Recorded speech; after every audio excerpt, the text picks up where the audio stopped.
ਸਤਿ ਸ਼੍ਰੀ ਅਕਾਲ। ਤੁਸੀਂ ਜੁੜੇ ਹੋਏ ਹੋ ਪੰਜਾਬੀ ਰੇਡੀਓ ਯੂਐਸਏ ਦੇ ਨਾਲ ਤੇ ਮੈਂ ਹਾਂ ਪ੍ਰਵੀਨ ਸ਼ਰਮਾ ਲੈ ਕੇ ਹਾਜ਼ਰ ਹਾਂ ਪ੍ਰੋਗਰਾਮ ਖਬਰ ਤੇ ਨਜ਼ਰ। ਖਬਰ ਤੇ ਨਜ਼ਰ ਪ੍ਰੋਗਰਾਮ ਦੇ ਵਿੱਚ ਮੇਰੇ ਨਾਲ ਜੁੜ ਚੁੱਕੇ ਨੇ ਦੀਪਕ ਸ਼ਰਮਾ ਚਨਾਰਥਲ ਜੀ। ਉਹਨਾਂ ਦੇ ਨਾਲ ਜੁੜਦੇ ਹਾਂ ਪਹਿਲਾਂ ਤੇ ਫਿਰ ਉਸ ਤੋਂ ਬਾਅਦ ਵੱਧਦੇ ਹਾਂ ਖਬਰਾਂ ਦੇ ਵੱਲ। ਸ਼ਰਮਾ ਸਤਿ ਸ਼੍ਰੀ ਅਕਾਲ, ਸਵਾਗਤ ਹੈ ਜੀ ਪੰਜਾਬੀ ਰੇਡੀਓ ਯੂਐਸਏ ਤੇ। ਸਤਿ ਸ਼੍ਰੀ ਅਕਾਲ ਪ੍ਰਵੀਨ ਜੀ, ਸਾਰੇ ਦਰਸ਼ਕਾਂ ਸਰੋਤਿਆਂ ਨੂੰ ਮੇਰੀ ਪਿਆਰ ਭਰੀ ਸਤਿ ਸ਼੍ਰੀ ਅਕਾਲ ਜੀ। ਪ੍ਰੋਗਰਾਮ ਦੇ ਵਿੱਚ ਅੱਗੇ ਵਧਣ ਤੋਂ ਪਹਿਲਾਂ ਧੰਨਵਾਦ ਕਰਦੇ ਚੱਲੀਏ ਸਾਡੇ ਸਪਾਂਸਰ ਦਾ, ਜਿਹੜੇ ਜ਼ਰੀਆ ਬਣਦੇ ਨੇ ਇਹਨਾਂ ਪ੍ਰੋਗਰਾਮਾਂ ਨੂੰ ਤੁਹਾਡੇ ਤੱਕ ਪਹੁੰਚਾਉਣ ਦਾ। ਖਾਲਸਾ ਇੰਸ਼ੋਰੈਂਸ ਏਜੰਸੀ ਵਾਲੇ ਪਿਛਲੇ ਕਈ ਦਹਾਕਿਆਂ ਤੋਂ ਇੰਸ਼ੋਰੈਂਸ ਦੇ ਵਿੱਚ ਸ਼ਾਨਦਾਰ ਸੇਵਾਵਾਂ ਦੇਣ ਦੇ ਲਈ ਜਾਣੇ ਜਾਂਦੇ ਨੇ। ਕਿਸੇ ਵੀ ਤਰ੍ਹਾਂ ਦੀ ਇੰਸ਼ੋਰੈਂਸ ਦੇ ਲਈ ਤੁਸੀਂ ਇਹਨਾਂ ਦੇ ਨਾਲ 408-272-2500 ਤੇ ਗੱਲ ਕਰ ਸਕਦੇ ਹੋ। ਟਰਕੀਆਨਾ ਇਮੀਗ੍ਰੇਸ਼ਨ ਲਾ ਫਰਮ ਵਾਲੇ, ਜੇ ਟਰਕੀਆਨਾ ਇਮੀਗ੍ਰੇਸ਼ਨ ਬਾਬਤ ਤੁਹਾਡਾ ਕੋਈ ਸਵਾਲ ਹੈ, ਕੋਈ ਸਲਾਹ ਕਰਨੀ ਹੈ ਤਾਂ 415-909-0503 ਤੇ ਗੱਲ ਕੀਤੀ ਜਾ ਸਕਦੀ ਹੈ। ਗੁਰਦੀਪ ਸਿੰਘ ਬਿਰਦੀ ਕਲੋਬੀ, ਸਤਨਾਮ ਸਿੰਘ ਸ਼ੇਰਗਿੱਲ ਸਿਲਮਾ, ਜਗਤਾਰ ਸਿੰਘ ਆਨੰਦਪੁਰੀ ਫਰੀਮੌਂਟ, ਚਰਨਜੀਤ ਸਿੰਘ ਬਦਵਾਲ, ਪਿਆਰਾ ਸਿੰਘ, ਰਾਹੁਲ ਗੁਰਪਾਲ ਗਿੱਲ ਸੈਕਰਾਮੈਂਟੋ, ਗੁਰਦੀਪ ਸਿੰਘ ਗਿੱਲ ਤੇ ਪਰਿਵਾਰ ਯੂਬਾ ਸਿਟੀ, ਮਨਦੀਪ ਸਿੰਘ, ਸਰਬਜੀਤ ਕੌਰ ਸੈਨ ਹੋਜ਼ੇ, ਮਨਜੀਤ ਸਿੰਘ ਸੈਨ ਹੋਜ਼ੇ, ਮੀਰੀ ਪੀਰੀ ਸੇਵਾ ਸੁਸਾਇਟੀ ਫਰੈਜ਼ਨੋ ਤੇ ਜ਼ੈਂਡਰ ਗਰੁੱਪ ਵਾਲੇ। ਕਿਸੇ ਵੀ ਤਰ੍ਹਾਂ ਦਾ ਘਰ ਖਰੀਦਣਾ ਜਾਂ ਘਰ ਵੇਚਣਾ ਜਾਂ ਲੈਣਾ ਚਾਹੁੰਦੇ ਤੁਸੀਂ ਹੋਮ ਲੋਨ, ਤੇ ਇਹਨਾਂ ਦੇ ਨਾਲ 559-905-2575 ਤੇ ਗੱਲ ਕੀਤੀ ਜਾ ਸਕਦੀ ਹੈ। ਸ਼ਰਮਾ ਜੀ, ਖਬਰਾਂ ਦੇ ਵੱਲ ਆਈਏ ਤੇ ਸ਼ੁਰੂਆਤ ਕਰੀਏ ਕਮੇਟੀਆਂ ਤੋਂ। ਦੋ ਕਮੇਟੀਆਂ ਤੋਂ ਕਹਿੰਦੇ ਹਰਿਆਣਾ ਕਮੇਟੀ ਖੱਟਰ ਦੀ ਝੋਲੀ ਜਾ ਪਈ ਤੇ ਸ਼੍ਰੋਮਣੀ ਕਮੇਟੀ ਜਾ ਵੜੀ ਅਮਿਤ ਸ਼ਾਹ ਦੇ ਬੂਹੇ ਤੇ। ਮਾਜਰਾ ਕੀ ਹੈ ਜੀ? ਬਿਲਕੁਲ ਪ੍ਰਵੀਨ ਜੀ, ਹਰਿਆਣਾ ਕਮੇਟੀ ਨੂੰ ਮਾਨਤਾ ਵੱਖਰੀ ਮਿਲ ਗਈ ਆ। ਉਸਨੇ ਉਹ ਕਹਿ ਲਓ ਕਿ ਆਪਣੀ ਕਾਨੂੰਨੀ ਲੜਾਈ ਜਿੱਤੀ, ਚਾਹੇ ਉਹ ਸਰਕਾਰਾਂ ਦੇ ਮਤਲਬ ਕਿ ਰਸੂਖ ਨਾਲ ਉਹਨੇ ਆਪਣਾ ਧਰ ਕਾਇਮ ਕੀਤੀ ਤੇ ਅੱਜ ਹਰਿਆਣੇ ਦੇ ਵਿੱਚ ਵੱਖਰੀ ਕਮੇਟੀ ਬਣ ਗਈ ਆ ਜੀ। ਇੱਕ ਪਾਸੇ ਹਰਿਆਣੇ ਦੀ ਵੱਖਰੀ ਗੁਰਦੁਆਰਾ ਪ੍ਰਬੰਧਕ ਕਮੇਟੀ ਗੁਰੂ ਘਰਾਂ ਦੀ ਸੇਵਾ ਸੰਭਾਲ, ਗੋਲਕਾਂ, ਉਹ ਸਾਰਾ ਕੁਝ ਆਪਣੇ ਕਬਜ਼ੇ 'ਚ ਲੈਣਾ ਚਾਹੁੰਦੀ ਆ। ਦੂਸਰੇ ਪਾਸੇ ਪ੍ਰਧਾਨਗੀ ਨੂੰ ਲੈ ਕੇ ਅਜੇ ਵੀ ਖਿੱਚੋਤਾਣ। ਝਿੰਡਾ ਕਹਿੰਦੇ ਮੈਂ ਪ੍ਰਧਾਨ ਆ, 41-42 ਚੋਂ 30-31 ਮੈਂਬਰ ਮੇਰੇ ਨਾਲ ਨੇ। ਉਧਰ ਦਾਦੂਵਾਲ ਕਹਿੰਦੇ ਕਿ ਨਹੀਂ, ਪ੍ਰਧਾਨ ਤਾਂ ਮੈਨੂੰ ਬਣਾਇਆ ਹੋਇਆ, ਦੁਬਾਰਾ ਵੋਟਾਂ ਪਵਾ ਲਓ। ਝਿੰਡਾ ਕਹਿੰਦੇ ਮੈਂ ਬਿਮਾਰ ਸੀ ਤਾਂ ਉਹਨੂੰ ਕਾਰਜਕਾਰੀ ਲਾਇਆ ਸੀ, ਤੇ ਇਸ ਲਈ ਉਹ ਆਪਸ 'ਚ ਖਿੱਚੋਤਾਣ ਅਜੇ ਜਾਰੀ ਆ। ਪਰ ਇਹ ਸਭ ਦੇ ਦਰਮਿਆਨ ਹੀ ਪੂਰੀ ਤਰ੍ਹਾਂ ਨਾਲ ਮਤਲਬ ਕਿ ਹਰਿਆਣੇ ਦੇ ਗੁਰੂ ਘਰਾਂ ਦਾ ਸ਼੍ਰੋਮਣੀ ਕਮੇਟੀ ਜਿਹੜੀ ਪਹਿਲਾਂ ਚਲਾਉਂਦੀ ਸੀ, ਜਿਹੜੇ ਅਦਾਰਿਆਂ ਨੂੰ, ਉਹਨਾਂ ਦਾ ਕੰਟਰੋਲ ਹੱਥ 'ਚ ਲੈਣ ਦੇ ਲਈ ਇੱਕ ਮਤਲਬ ਕਿ 9 ਤਰੀਕ ਦੀ ਡੈਡਲਾਈਨ ਮਿੱਥਤੀ ਆ। ਹੁਣ 9 ਅਕਤੂਬਰ ਉਹਦਾ ਤਰੀਕਾ ਕੀ ਕੱਢਿਆ ਕਿ ਗੁਰਦੁਆਰਾ ਨਾਢਾ ਸਾਹਿਬ ਜਿਹੜਾ ਐਨ ਪੰਚਕੂਲੇ ਦੇ ਨਾਲ ਲੱਗਦਾ, ਉੱਥੇ ਇੱਕ ਅਰਦਾਸ ਸਮਾਗਮ ਰੱਖਿਆ ਗਿਆ, ਧੰਨਵਾਦ ਸ਼ੁਕਰਾਨਾ ਅਰਦਾਸ ਸਮਾਗਮ ਰੱਖਿਆ ਗਿਆ, ਤੇ ਤਾਂ ਕਿ ਹਰਿਆਣਾ ਕਮੇਟੀ ਨਵੀਂ ਜਿਹੜੀ ਬਣੀ ਆ ਉਹ ਆ ਕੇ ਉੱਥੇ ਅਰਦਾਸ ਕਰਾਏਗੀ। 7 ਅਕਤੂਬਰ ਨੂੰ ਅਖੰਡ ਪਾਠ ਸਾਹਿਬ ਦੇ ਪਾਠ ਰੱਖੇ ਜਾਣੇ ਆ ਤੇ 9 ਅਕਤੂਬਰ ਨੂੰ ਭੋਗ ਪੈਣੇ ਆ। ਤੇ ਜਦੋਂ 9 ਅਕਤੂਬਰ ਨੂੰ ਭੋਗ ਪੈਣੇ ਆ, ਅਖੰਡ ਪਾਠ ਸਾਹਿਬ ਦੇ ਭੋਗ ਸਮਾਗਮ ਦੇ ਵਿੱਚ ਕਹਿੰਦੇ ਕਿ ਸਿੱਖ ਜਥੇਬੰਦੀਆਂ ਨੂੰ, ਹਰਿਆਣਾ ਦੇ ਸਿੱਖਾਂ ਨੂੰ, ਨੁਮਾਇੰਦਿਆਂ ਨੂੰ, ਪਰਿਵਾਰਾਂ ਨੂੰ, ਸਰਕਾਰ ਨੂੰ, ਮੁੱਖ ਮੰਤਰੀ ਸਾਹਿਬ ਤੇ ਉਹਨਾਂ ਦੀ ਕੈਬਨਿਟ ਨੂੰ ਉਚੇਚਾ ਸੱਦਾ ਦਿੱਤਾ ਗਿਆ। ਤੇ ਪਤਾ ਲੱਗ ਰਿਹਾ ਕਿ ਉਹਦੇ ਵਿੱਚ ਬਕਾਇਦਾ ਤੌਰ ਤੇ ਹਰਿਆਣਾ ਦੇ ਮੁੱਖ ਮੰਤਰੀ ਮਨੋਹਰ ਲਾਲ ਖੱਟਰ ਤੇ ਉਹਨਾਂ ਦਾ ਸਾਰਾ ਮੰਤਰੀ ਮੰਡਲ ਹਾਜ਼ਰ ਹੋਏਗਾ, ਕਿਉਂਕਿ ਉਹਨਾਂ ਦੇ ਧਿਆਨ ਦੇ ਵਿੱਚ 25 ਤੋਂ 30 ਲੱਖ ਸਿੱਖ ਵੋਟ ਵੀ ਹੈ। ਸੋ ਇਸ ਲਈ ਲੀਡਰ ਉੱਥੇ ਜ਼ਰੂਰ ਜਾਂਦੇ ਨੇ ਜਿੱਥੇ ਇਕੱਠ ਹੋਵੇ, ਜਿੱਥੇ ਉਹਨਾਂ ਨੂੰ ਬੰਦੇ ਨਹੀਂ, ਜਿੱਥੇ ਵੋਟਾਂ ਲੱਗਣ। ਸੋ ਇਸ ਲਈ ਉਹਨਾਂ ਦੇ ਲਈ ਇਹ ਧਾਰਮਿਕ ਰਵਾਇਤ ਆ। ਉਹਨਾਂ ਲਈ ਤਾਂ ਸਿਰਫ ਇਹ ਵੋਟ ਬੈਂਕ ਹੈ ਕਿ ਸਿੱਖ ਵੋਟ ਬੈਂਕ ਸਾਡੇ ਨਾਲ ਆ ਜਾਵੇ ਤਾਂ ਕਿ ਅਸੀਂ ਕਹੀਏ ਕਿ ਅਸੀਂ ਹਰਿਆਣੇ ਦੇ ਸਿੱਖਾਂ ਨੂੰ ਇੱਕ ਵੱਖਰਾ ਅਧਿਕਾਰ ਦਿਵਾਤਾ। ਇਸ ਹਵਾਲੇ ਨਾਲ ਉਹ ਸਮਾਗਮ 'ਚ ਹਾਜ਼ਰ ਹੋਣਗੇ। ਦੂਏ ਪਾਸੇ ਸ਼੍ਰੋਮਣੀ ਗੁਰਦੁਆਰਾ ਪ੍ਰਬੰਧਕ ਕਮੇਟੀ ਦੇ ਪ੍ਰਧਾਨ ਧਾਮੀ ਸਾਹਿਬ ਹੋਰਾਂ ਨੇ ਅਮਿਤ ਸ਼ਾਹ ਨੂੰ ਚਿੱਠੀ ਲਿਖੀ ਹੈ ਤੇ ਅਮਿਤ ਸ਼ਾਹ ਨੂੰ ਚਿੱਠੀ ਲਿਖ ਕੇ ਕਿਹਾ ਕਿ ਜੀ ਇਹ ਧਾਰਾ 1925 ਦਾ, ਜਿਹੜੀ 1925 ਵਾਲਾ ਐਕਟ ਆ, ਉਹਦੀ ਉਲੰਘਣਾ ਹੈ ਕਿ ਉਸ ਐਕਟ ਦੇ ਤਹਿਤ ਭਾਰਤ ਸਰਕਾਰ ਨੂੰ ਇਹ ਅਧਿਕਾਰ ਹੈ ਸ਼੍ਰੋਮਣੀ ਕਮੇਟੀ ਦੇ ਮਾਮਲੇ ਦੇ ਵਿੱਚ ਕਿਸੇ ਵੀ ਤਰ੍ਹਾਂ ਦਾ ਕੋਈ ਫੈਸਲਾ ਲੈਣਾ, ਕੋਈ ਬਦਲਾਅ ਕਰਨਾ, ਤਾਂ ਇਹਨੂੰ ਸਟੇਟ ਨੂੰ ਕਿਸੇ ਨੂੰ ਅਧਿਕਾਰ ਨਹੀਂਗਾ। ਸੋ ਸਟੇਟ ਨੇ ਕਹਿੰਦੇ ਕਿ 1925 ਦੇ ਉਲੰਘਣਾ ਕੀਤੀ ਹੈ, ਤੁਹਾਡੇ ਉੱਪਰ ਦੀ ਮਤਲਬ ਕਿ ਲੱਤ ਘਮਾਈ ਹੈ, ਇਸ ਲਈ ਤੁਸੀਂ ਪਟੀਸ਼ਨ ਪਾਓ, ਤੁਸੀਂ ਸੁਪਰੀਮ ਕੋਰਟ ਤੱਕ ਜਾਓ, ਤੁਸੀਂ ਰਿਵਿਊ ਪਟੀਸ਼ਨ ਭਾਰਤ ਸਰਕਾਰ ਦਾਖਲ ਕਰੇ। ਭਾਰਤ ਸਰਕਾਰ ਦੇ ਹੱਕਾਂ ਤੇ ਵੀ ਡਾਕਾ ਤੇ ਸ਼੍ਰੋਮਣੀ ਕਮੇਟੀ ਦੇ ਹੱਕਾਂ ਤੇ ਵੀ ਡਾਕਾ, ਇਸ ਲਈ ਤੁਸੀਂ ਪਹਿਲ ਕਰੋ। ਇਸ ਲਈ ਉਹ ਉਸ ਦਰ ਤੇ ਗਏ ਨੇ।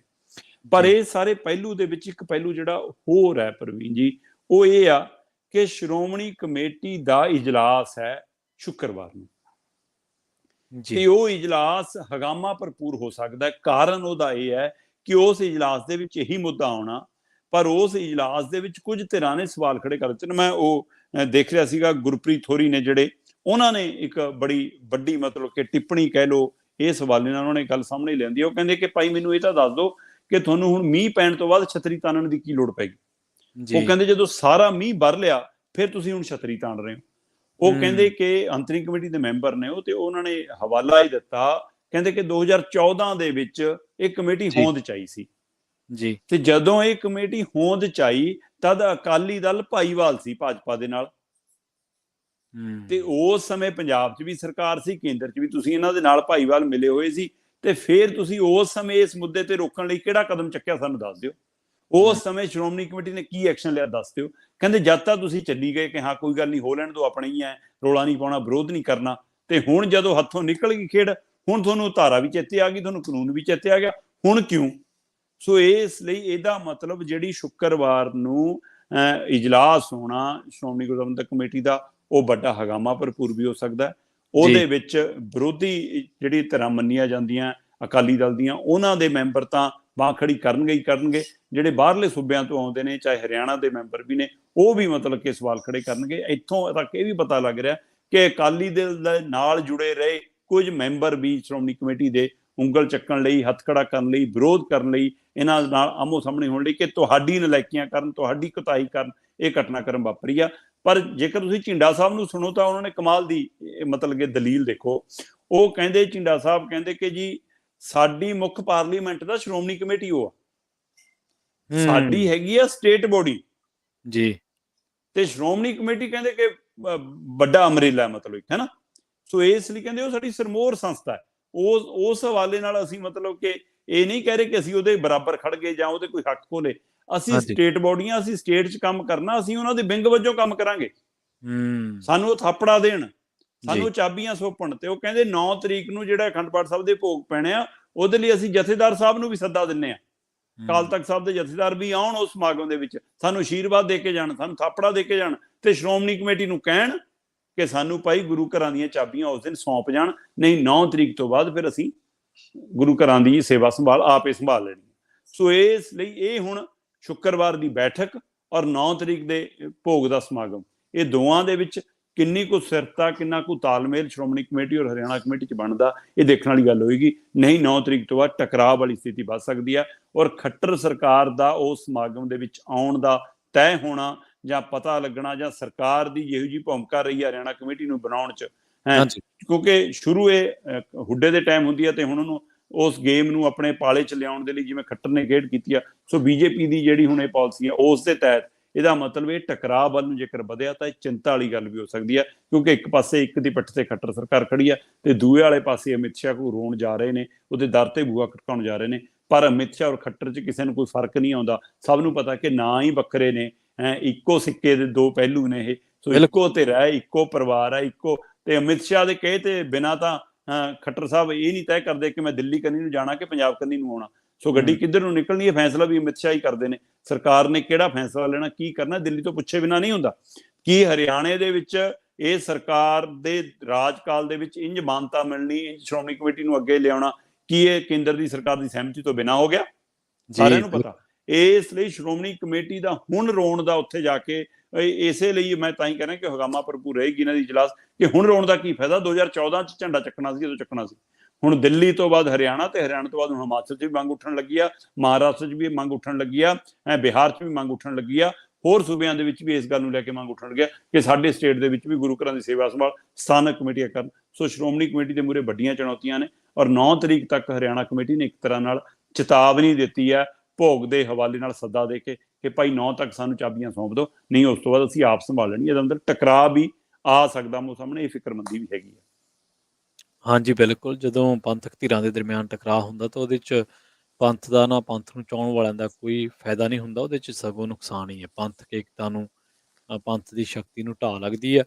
ਤੇ ਦੂਜੀ ਖਬਰ ਦੇ ਵੱਲ ਵਧੀਏ ਆਪਾਂ ਸ਼ਰਮਾ ਜੀ, ਤੇ ਗੱਲ ਕਰੀਏ ਸੁਪਰੀਮ ਕੋਰਟ ਦੀ। ਸੁਪਰੀਮ ਕੋਰਟ ਨੇ ਹੁਣ ਵਿਆਹੀਆਂ ਹੋਈਆਂ ਔਰਤਾਂ ਨੂੰ ਤੇ ਅਣਵਿਆਹੀਆਂ ਨੂੰ ਗਰਭਪਾਤ ਦਾ ਅਧਿਕਾਰ ਦੇ ਦਿੱਤਾ ਜੀ।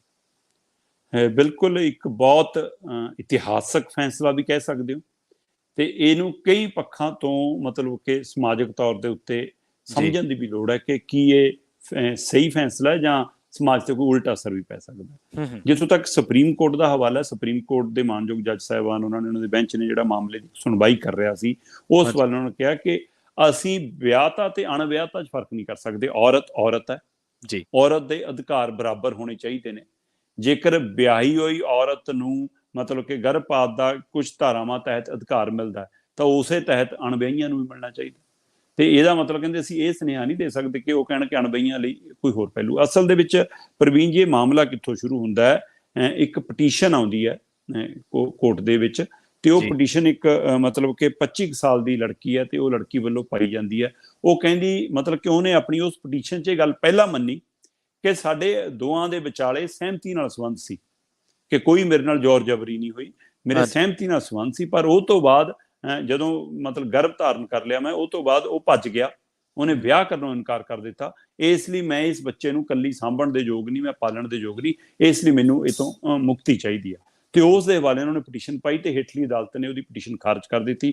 ਉਹ ਮਾਮਲਾ ਸੁਪਰੀਮ ਕੋਰਟ 'ਚ ਆਇਆ। ਸੁਪਰੀਮ ਕੋਰਟ ਨੇ ਇਸ ਮਾਮਲੇ ਨੂੰ ਘੋਖਦਿਆਂ ਉਹਨਾਂ ਨੇ ਕਿਹਾ ਕਿ ਜੇਕਰ ਵਿਆਹੀ ਹੋਈ ਔਰਤ ਨੂੰ ਅਧਿਕਾਰ ਮਿਲ ਸਕਦਾ ਹੈ, ਜੇਕਰ ਵਿਆਹੀ ਹੋਈ ਔਰਤ ਨਾਲ ਜ਼ਬਰਦਸਤੀ ਮਤਲਬ ਕਿ ਕੀਤੀ ਗਈ ਹੋਵੇ ਪਰਿਵਾਰ ਉਹਦੇ ਪਤੀ ਵੱਲੋਂ ਹੀ, ਤਾਂ ਵੀ ਉਸ ਨੂੰ ਗਰਭਪਾਤ ਕਰਾਉਣ ਦਾ ਅਧਿਕਾਰ ਹੈ। ਤਾਂ ਫਿਰ ਉਹ ਜੇਕਰ ਅਣਵਿਆਹੀਆਂ ਨਾਲ ਕਿਸੇ ਨਾ ਕੋਈ ਅਜਿਹਾ ਹਾਦਸਾ ਵਾਪਰਦਾ, ਚਾਹੇ ਉਹ ਮਤਲਬ ਬਲਾਤਕਾਰ ਵਾਲਾ ਮਾਮਲਾ ਹੋਵੇ, ਚਾਹੇ ਉਹ ਸਹਿਮਤੀ ਨਾਲ ਬਣੇ ਸੰਬੰਧਾਂ ਤੋਂ ਬਾਅਦ ਮਤਲਬ ਕਿ ਇੱਕ ਧਿਰ ਵੱਲੋਂ ਪਿੱਛੇ ਹਟਣ ਦਾ ਮਾਮਲਾ ਹੋਵੇ, ਚਾਹੇ ਉਹ ਅੱਜ ਕੱਲ੍ਹ ਲਿਵਿੰਗ ਰਿਲੇਸ਼ਨ ਦੇ ਵਿੱਚ ਰਹਿੰਦਿਆਂ ਅਜਿਹਾ ਕੁਝ ਵਾਪਰ ਲਿਆ ਹੋਵੇ, ਤਾਂ ਉੱਥੇ ਵੀ ਔਰਤ ਨੂੰ ਅਧਿਕਾਰ ਹੈ। ਉਹ ਕਹਿੰਦੇ ਕਿ ਮਤਲਬ ਕਿ 20 ਤੋਂ ਲੈ ਕੇ 24 ਹਫ਼ਤਿਆਂ ਤੱਕ, ਇਹ 24 ਹਫ਼ਤਿਆਂ ਤੱਕ ਦੇ ਗਰਭ ਧਾਰਨ ਕਰਨ ਦੇ ਦੌਰਾਨ ਗਰਭਪਾਤ ਕਰਵਾਇਆ ਜਾ ਸਕਦਾ। ਉਹਦਾ ਮਤਲਬ ਬਣਦਾ 5 ਤੋਂ 6 ਮਹੀਨੇ। ਸੋ 24 ਹਫ਼ਤਿਆਂ ਦਾ ਮਤਲਬ 6 ਮਹੀਨੇ ਦੇ ਦਰਮਿਆਨ ਇਸ ਨੂੰ ਅੰਜਾਮ ਦਿੱਤਾ ਜਾ ਸਕਦਾ। ਸੋ ਇਸ ਦੇ ਉੱਤੇ ਅੱਜ ਫੈਸਲਾ ਆਇਆ। ਪਰ ਇਸ ਨੂੰ ਲੈ ਕੇ ਜੇਕਰ ਤੁਸੀਂ ਦੁਨੀਆ ਭਰ ਦੀ ਸਥਿਤੀ ਨੂੰ ਸਮਝਣਾ ਹੋਵੇ ਤਾਂ ਅਮਰੀਕਾ ਵਰਗੇ ਮੁਲਕ ਦੇ ਵਿੱਚ ਵੀ ਅਜੇ ਮਾਨਤਾ ਨਹੀਂ ਆ ਗਰਭਪਾਤ ਨੂੰ। ਉੱਥੇ ਮਤਲਬ ਕਿ ਬੀਬੀਆਂ ਨੂੰ ਇਸ ਦੇ ਲਈ ਅੰਦੋਲਨ ਕਰਨਾ ਪੈ ਰਿਹਾ, ਪ੍ਰਦਰਸ਼ਨ ਕਰਨੇ ਪੈ ਰਹੇ ਨੇ ਇਸ ਦਾ ਹੱਕ ਲੈਣ ਲਈ।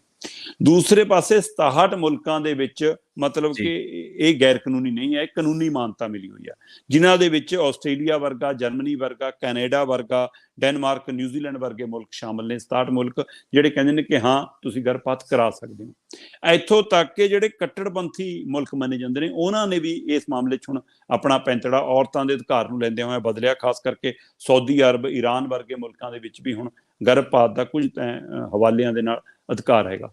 ਪਰ ਇੱਕ 24 ਦੇਸ਼ ਅਜਿਹੇ ਵੀ ਨੇ ਜਿੱਥੇ ਮਾਨਤਾ ਨਹੀਂ ਹੈਗੀ। ਜਿਵੇਂ ਆਪਾਂ ਅਮਰੀਕਾ ਦਾ ਜ਼ਿਕਰ ਕਰਦੇ ਹਾਂ, ਇਸੇ ਤਰ੍ਹਾਂ ਮਿਸਰ ਵਰਗਾ, ਫਿਲੀਪੀਨਜ਼ ਵਰਗੇ, ਬੇਸ਼ੱਕ ਉਹ ਓਡੇ ਵੱਡੇ ਮੁਲਕ ਨਹੀਂ ਹੈਗੇ, ਪਰ ਨੇਪਾਲ, ਭੂਟਾਨ ਵਰਗੇ ਮੁਲਕਾਂ ਦੇ ਵਿੱਚ ਵੀ ਗਰਭਪਾਤ ਨੂੰ ਮਾਨਤਾ ਹੈਗੀ ਹੈ। ਸੋ ਇਸ ਲਈ ਉਸ ਹਵਾਲੇ ਨਾਲ ਜੇਕਰ ਦੇਖਣਾ ਹੋਵੇ ਤਾਂ ਇੱਕ ਨਿਵੇਕਲੀ ਔਰ ਇਤਿਹਾਸਕ ਪਹਿਲ ਕਦਮੀ ਨਜ਼ਰ ਆਉਂਦੀ ਹੈ।